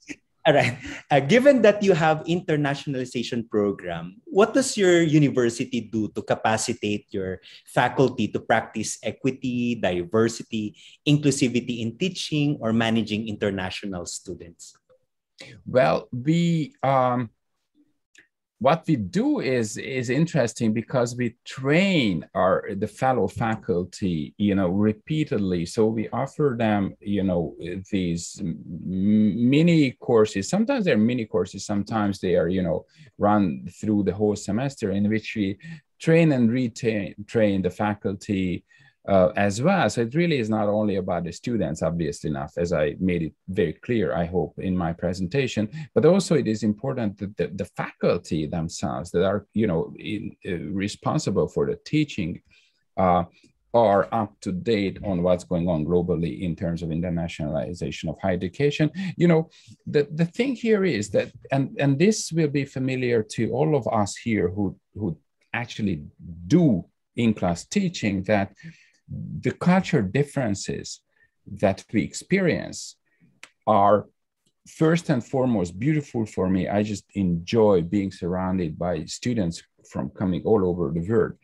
But on the other hand, we also have different expectations, different norms, different habits, different teaching methods, different requirements, and so on and so forth.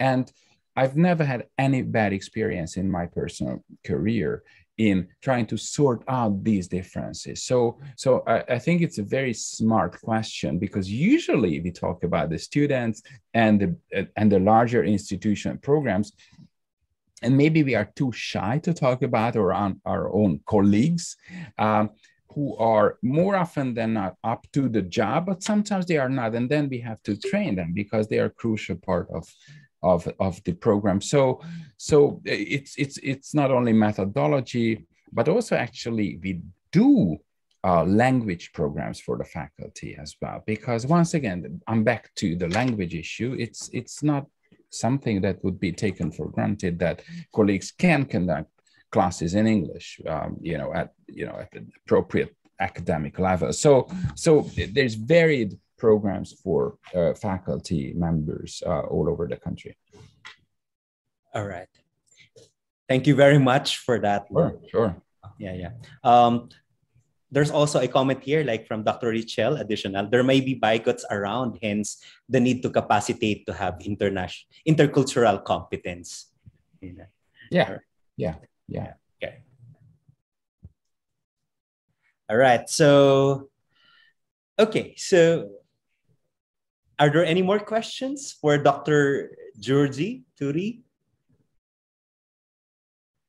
Okay, I'm checking, of course, our Facebook. And of course, I'm checking also our Zoom.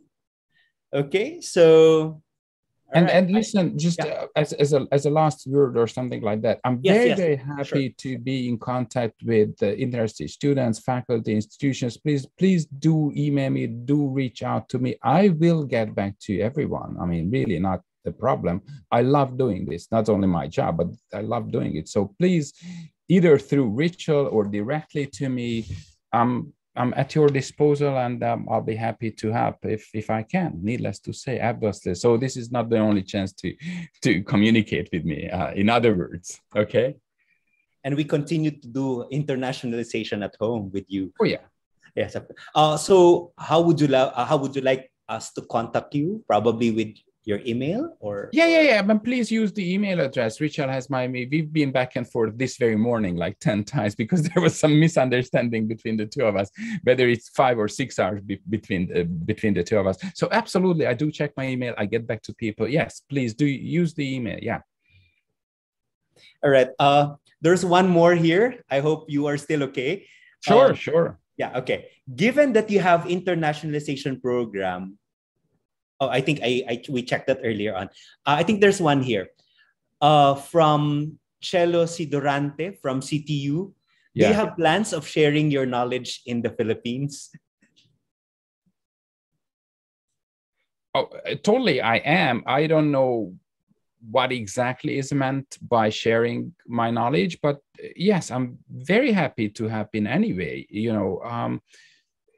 Very honestly, it's been fantastic for me personally and professionally to be part of this Friends project. And, you guys and everybody of course, I want to give back as much as I can because that's how it works. So, of course, yes, I'm very, very happy to share my experiences, my knowledge, insights, network, whatever you need. Yes, absolutely. Sure.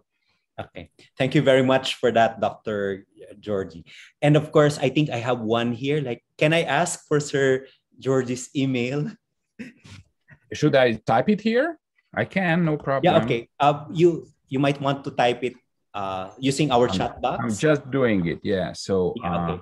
Thank you very much. No, I understand that you have opened that. So there might be a good number of our faculty and students who are very interested because that's okay. Sure. Okay. Yeah. So, ladies and gentlemen, you have it there at the chat box. No? So, yes.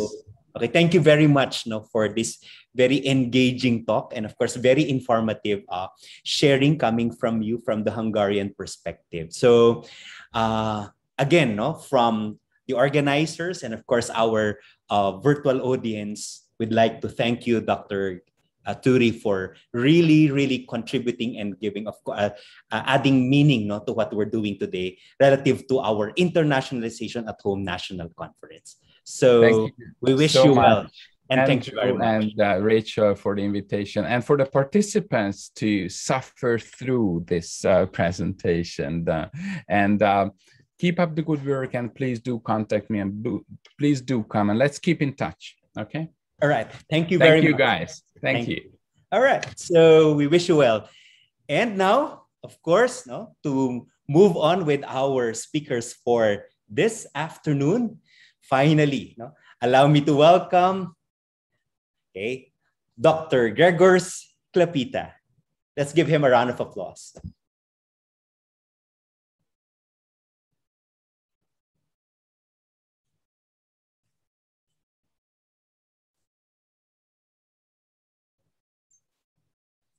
Oh, I got information that, of course, Dr. Gregors has not yet been able to enter. All right. So anyway, to continue with Actually, our program. Sir Andrew, just the trivia, I just like to share to the rest of the attendees. Yes, Dr. Bang. As one of the coordinators of the invites with our international speakers, my heart actually stopped a few hours ago, primarily because I had some misconception that Hungary and Poland both are actually 6 hour difference from the Philippine time zone. Yes. Because yesterday it was 5 hours with Turkey and Belgium.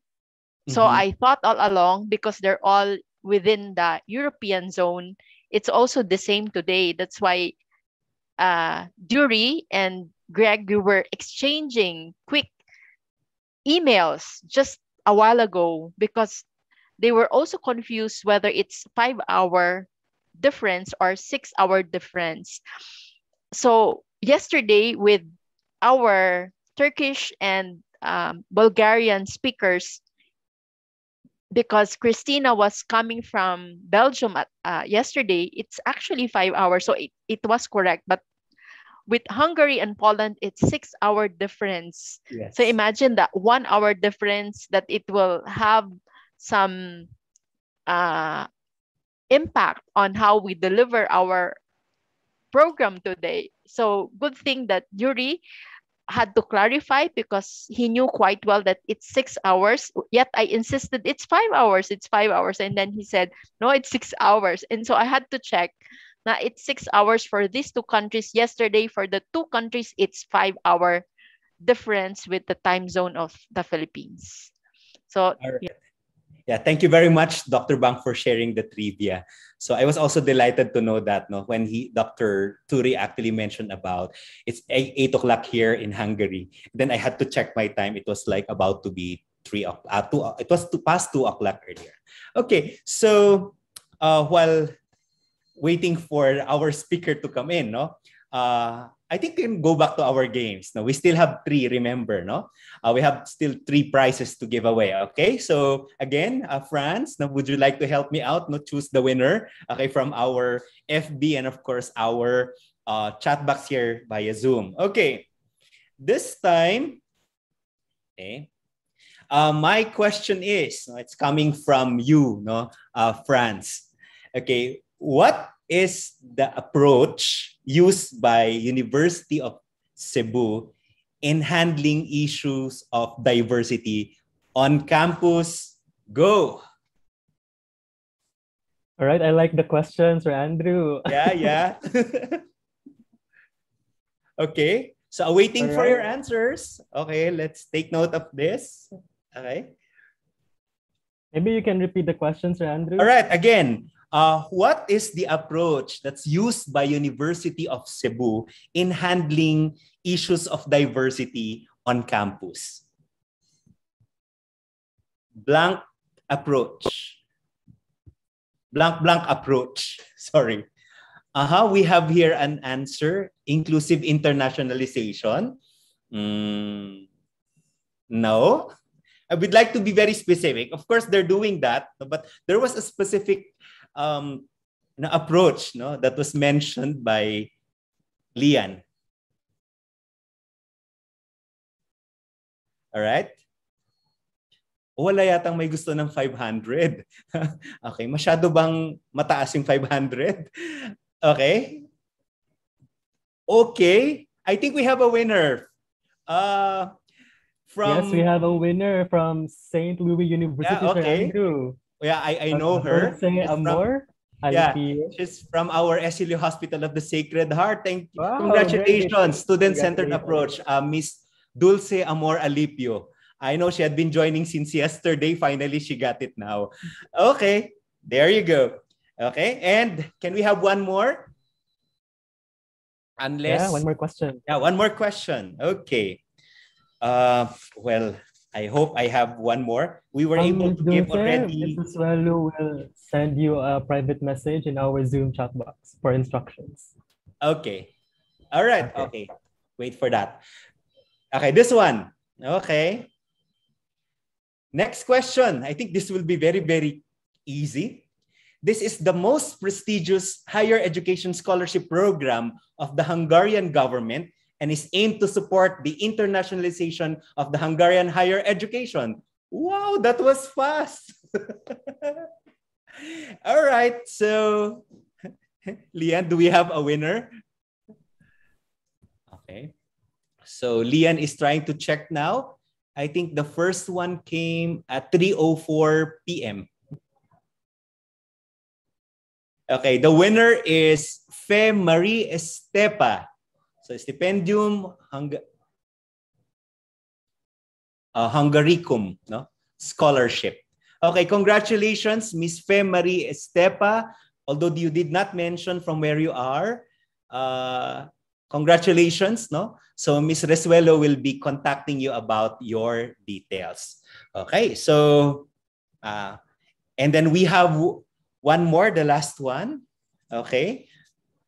It's supposed to be coming from our next speaker, but nevertheless, since I already introduced him earlier on, okay, would you like to tell me the complete name of the university where our next speaker is connected with? Go. Again, the name or a complete name of the university from where Dr. Greg. Okay, Lian, you have already there. I think 1, 2, 3, 4. Okay. I think our first winner came in at 3:05 p.m. Congratulations, Louis A. Lariosa. All right. Am I right, Lian? Yes. Oh my God. Yes, okay. Andrew. So there you have it, our winners, no, for our question and answer. So it really pays to be listening very well and taking down notes, because by doing that, you do not only make yourself famous for a few minutes, but at the same time, of course, you bring home with you, 500 pesos without, exerting much effort, just typing, of course, the correct answer. All right. So there you go. We have given out already our prizes. Yeah. Can we check if we already have our next speaker? Okay, congratulations to our winners again. Okay, Ms. Resuelo will be checking out, sending you a DM so that you can be able to get, and claim your prizes. Okay, so while waiting for our next speaker to come in, okay, we will now welcome an intermission number from Cebu Technological University. Let's give them a warm round of applause, ladies and gentlemen. CTU, take it away for the intermission number. We are dealing with incremental changes, yet continue to parade with felicity. Anyone can socialize in a prudent manner inasmuch as you're following precautions. You can speak, will listen without reluctance. Prevalence of COVID cannot deter progress towards honing ourselves to prosper enormously. ASEAN integration is always a nose for noble pursuits and move mountains to obtain unity. One step at a time, talk less and protect everyone with self-awareness. Know this risk can meager our growth. Stay vigilant and strive for a better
All right, thank you very much for the wonderful information number from the Cebu Technological University. Having seen that one, I think I have seen some, chats from our chat box that they miss the oval at CTU. For us naman who are normally going to Cebu during that festival, we also miss, of course, watching that live. Okay. So again, thank you very much, Cebu Technological University. Okay. So I guess our speaker is really, having a difficult time coming in, and we understand that because this is part of probably what we have been experiencing. In the interest of time, because I think we still have a Q&A portion for our speakers who have talked about the Philippine perspective in terms of internationalization, we'd like to welcome back Mr. Franz Lian Abayata and of course, Dr. Roland Galindo. Again, for our audience, you might have questions from their presentations. So first, we have Dr. Galindo from CTU. Okay, and of course, representing Dr. Manya, we have the ever flexible and of course available Franz Lian Abayata. All right, so I think I have a question here. I got kanina a PM because I talk about this. This is for Mr. Abayata, Franz. No, so can you talk to us? Can you share to us at least what really happens during this university diversity days? Very interesting, of course, because we don't have.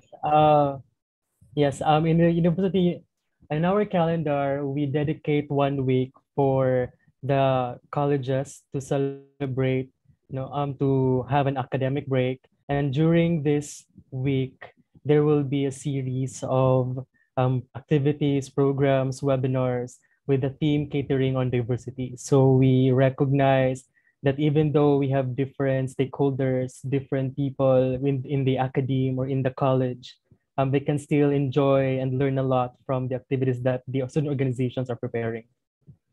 All right. Okay. What specific activities do you launch? We have the webinars, educational webinars, talking about EDI, and we also have games. We have games virtually because knowing it's a pandemic. But in the face-to-face setup, we actually do dances or tambayan for our students to enjoy. Sir Andrew. All right, that's good.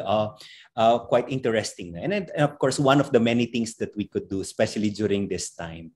All right. This is also a question for Dr. Galindo. Earlier on in the pictures that we have seen, even prior to this one, I have seen that bike. Okay, and of course, I know that one, that beautiful bike. And I never thought that it's gonna be the logo for that firm project that you have, from CTU. Okay, so would you like to talk about it? Like, what was the impetus for this one, and where is it now, and how is it doing? Okay, thank you very much. First of all, I would like to extend our heartfelt thanks and gratitude to everyone for being with us until this time. And this is reality. So, although you are in Baguio, and we have somebody coming from Hungary, and even as far as Luzon, Visayas, and Mindanao, still we can connect. But we will not presume that everything will be fine. And intermittent connections, you have the power outages sometimes. And then how can I teach if I have a class now, I don't have the power, but there is a signal with Globe Smart Reality. Okay, so walang klase, right? Kasi I cannot set up my online teaching and learning. So I came out with that idea the time when we have that pandemic since March 16, 2020. And while also doing my dissertation in development education, that there is a need for faculty to be equipped. Not only that I have to go to my classroom and then at home for that connectivity. So wherever I go, I will be in the farm or I will be in the park, but still I can meet my students because I have the teaching and learning, online teaching and learning anytime, anywhere. So if I'm fan of doing the biking, then the connectivity, all the connectivity kits and the solar panel, this is with me. And with regards to this passion, I try to connect the solar power technology as well as the pipe fusion thermal technology. There are two. The frame is made of PPR, and then the other one is they have the solar power technology. So if ever Andrew will buy, we're older, we'll order, depends on his bike, no? And we can compute. And by the way, it goes not just local but global, because that's why we are really grateful that this bike, we call it firm bike, flexible, innovative, replicable, and mobile, built to impart know-how and expertise. So I can set up every Saturday that somebody from Baguio will be sharing his views all about your subject, and I will be in Cebu with my firm bike. And the community where I will be in, then we can share it to them. Okay, that's it. So it was accepted by American Society of Mechanical Engineers. Okay, that is an international mechanical engineering congress and exposition. This is one of the largest society in the field of engineering. And well, there are a lot of thousands of papers presented, but well, I am happy and we are glad with the team that it was accepted. Of course, after several tries, but it doesn't go that way, but we still have to submit the utility model. We want it to be protected through IPOFIL. So hopefully we're waiting for the certificate. And we also pitched that during our innovation sustainability in this national last February 22, and we won. So thank you. And we also donate the prizes to our tennis court. Now we are making the tennis wall for everyone. And then aside from that, we have the launching last March. I think that was March 22 or 18. That was one of our stakeholder is in the US, a Filipino, our graduate. And he donated us the solar panel, and we did our virtual launching online. So that is not only that way, but maybe tomorrow I will have to pitch it in the DICT, Department of Information and Communication Technology. If we will be in, hopefully, then we'll be part of the regional winners if that will happen. But still, no fears. We have to see to it that we can really share this a lot to our community. This is for the disadvantaged, marginalized students. I am answering this quite a longer, when I say by parts, but still, this is all about pitching. One minute. Thank you. Yeah, thank you very much for doing the pitching, sir. And right now, I'm more even impressed because more than just the use of the project and all, it has also some, there's also a benefit, especially for our marginalized students. And that's very much, equity, diversity, and inclusivity project. Okay, sir, we have one more question here for you. No, by the way, you might not know that Dr. Galindo is actually the head of the dean of the College of Engineering in CTU, and he is also leading us all, in this project. Of course, in partnership with the different the 3 schools who are part of this Friends project.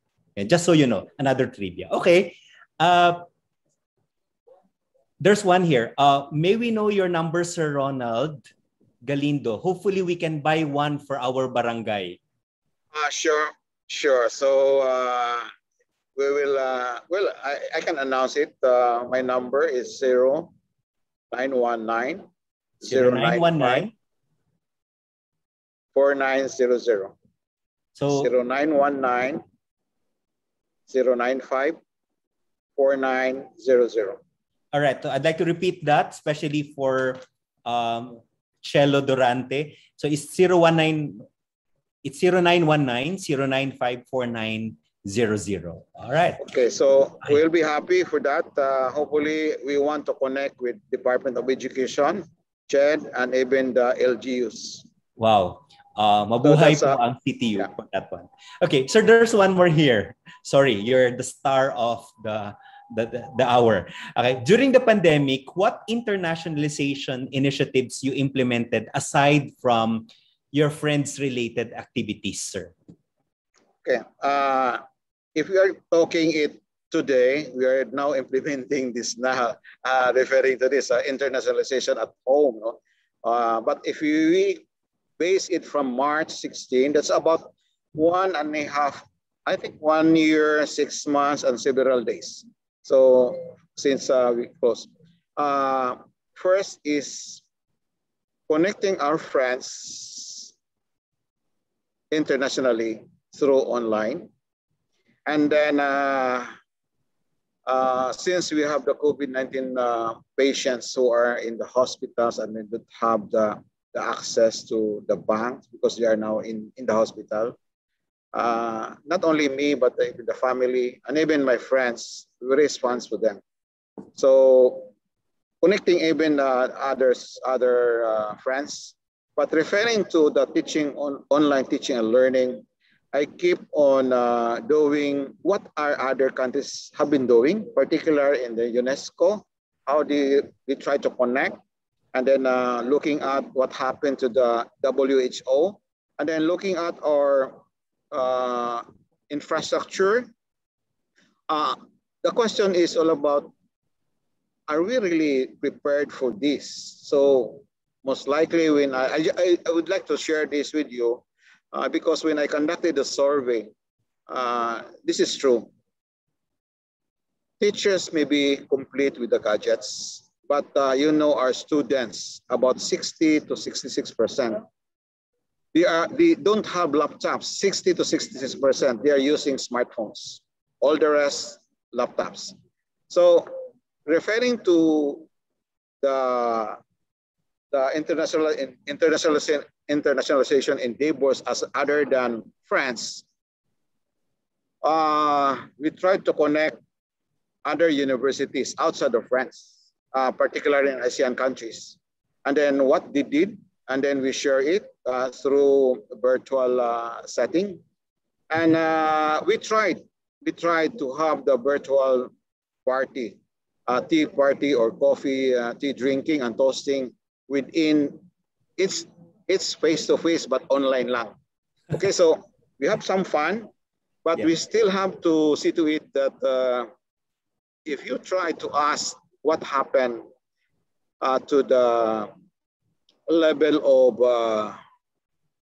state of the mind, I would say, this is all about the stressful life, although we have the online. Only that there are a lot of cases now talagang all about the mental aspects sa mga estudyante. Of course, this one is not balanced. So the most important thing that we can share is within locals is how the students will be able to cope up. So this is one of the sharing other than France, and then try to see to it that will be of help to our communities, not only for universities. So SLU, UC, I know, and CTU, you're doing great. And this is not only the beginning. Sir, we are. Yeah, this is not only the beginning, but well, we still have challenges along the way. So thank you very much, Sir Andrew. All right. Well, of course, I have to say thank you, Dr. Galindo, for that engaging talk, and of course, and more. And you have shared more than what we have asked. And of course, I'd like to also thank Franz, who shared, of course, their best practice in UC. You're coming in for Dr. Manya. I'm very sure Dr. Manya is, and of course, will be proud about what you were able to share this afternoon. All right. So on that note, of course, again, we'd like to thank our speakers. So Dr. Galindo, Dr. Turi, and of course, Dr. Manya, represented by Mr. Franz Lian Abayata from University of Cebu. Okay, at this point, no, before I call in our closing message, I'd just like to remind everyone that our evaluation had already been, of course, dropped during our chat box. And for those who are at our FB Live, of course, it has already been posted there. So announcement lang po na, of course, we'd like to advise you that the 2 evaluation links will be available only in a limited time and must be done within the day. So because we got messages from students and of course, the request for opening of the evaluation link had been declined because, of course, the links were already closed. Okay, and of course, I'd like to remind everyone to make sure to double check the encoded names and email address or addresses because there had been some emails and of course that bounced back to our organizers. So again, you need to accomplish that for our students from Luzon, participants from Visayas, and of course from Mindanao. And immediately after this, you'll get your e-certificate, no? That's how fast it is. We're learning also, no? And we're doing internationalization at home here in the Philippines. All right, to lead us then to our closing remarks, we'd like to call in the University President from St. Louis University, Reverend Father Gilbert B. Sales, CICM.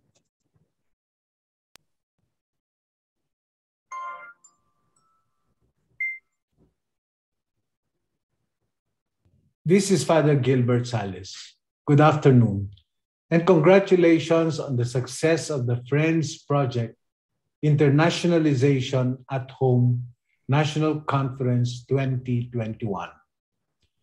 We need events like this to provide valuable exchanges which inform us on a range of trends and issues affecting higher education institutions. In turn, we can develop relevant approaches to attain levels of sustainability and creativity in our institutions, and at the same time, strengthen our capacity to play a significant role in a rapidly evolving world. We have to see this from the perspective of adaptability, which is by now the clearly necessary mindset to survive and to thrive amid today's global pandemic. The Friends Project is built around the concept of internationalization at home that refrains the traditional perceptions of higher education internationalization in the Philippines.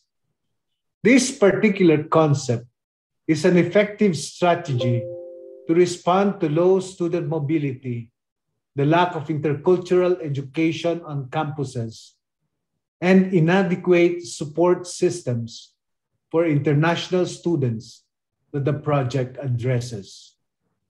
In time, it has ushered in series of innovative activities, including the intercultural awareness and cultural diversity massive online course, Cultural Digital Stories, webinars, and national conference we are concluding today.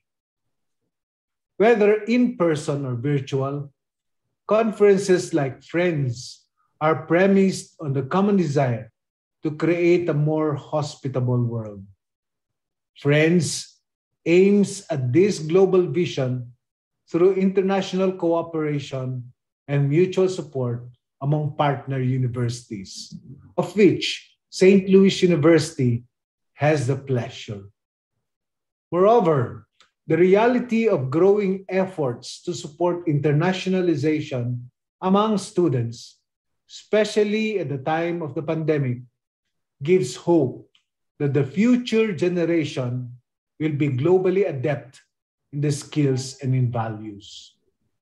The recent visit to SLU of His Excellency EU Ambassador to the Philippines, Luc Veron, is an affirmation of this support to the internationalization of student opportunities. In closing, it is my wish that we will all emerge from the current crisis much stronger and more compassionate as good friends. Mabuhay. There you have it. Thank you very much, Reverend Father Gilbert B. Sales, CICM, President of St. Louis University, for closing our two-day national conference on internationalization at home. We hope that as we now go back to our workplaces, we will continue to learn how to live together. We continue how to learn how to know. We continue to learn to do, and we continue to learn to be. And put on efforts relative to prejudice reduction, universal design, appropriate support, so that in realizing and of course mobilizing internationalization at home, we can be able to build a better Philippines by developing potentials. On that note, this is Andrew Macalma. Thank you very much to all the participants for making it here and for being with us for the 2 days for the Friends Project Internationalization at Home National Conference 2021 with the theme Equity, Diversity, and Inclusivity at Internationalization at Home. At this point, allow me, of course, to thank everyone who participated in.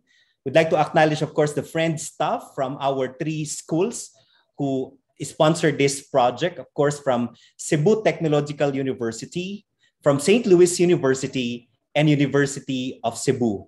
Likewise, we'd like to say thank you to our 3 presidents from the host schools, whom I have mentioned early on when we were awarding, of course, the certificates.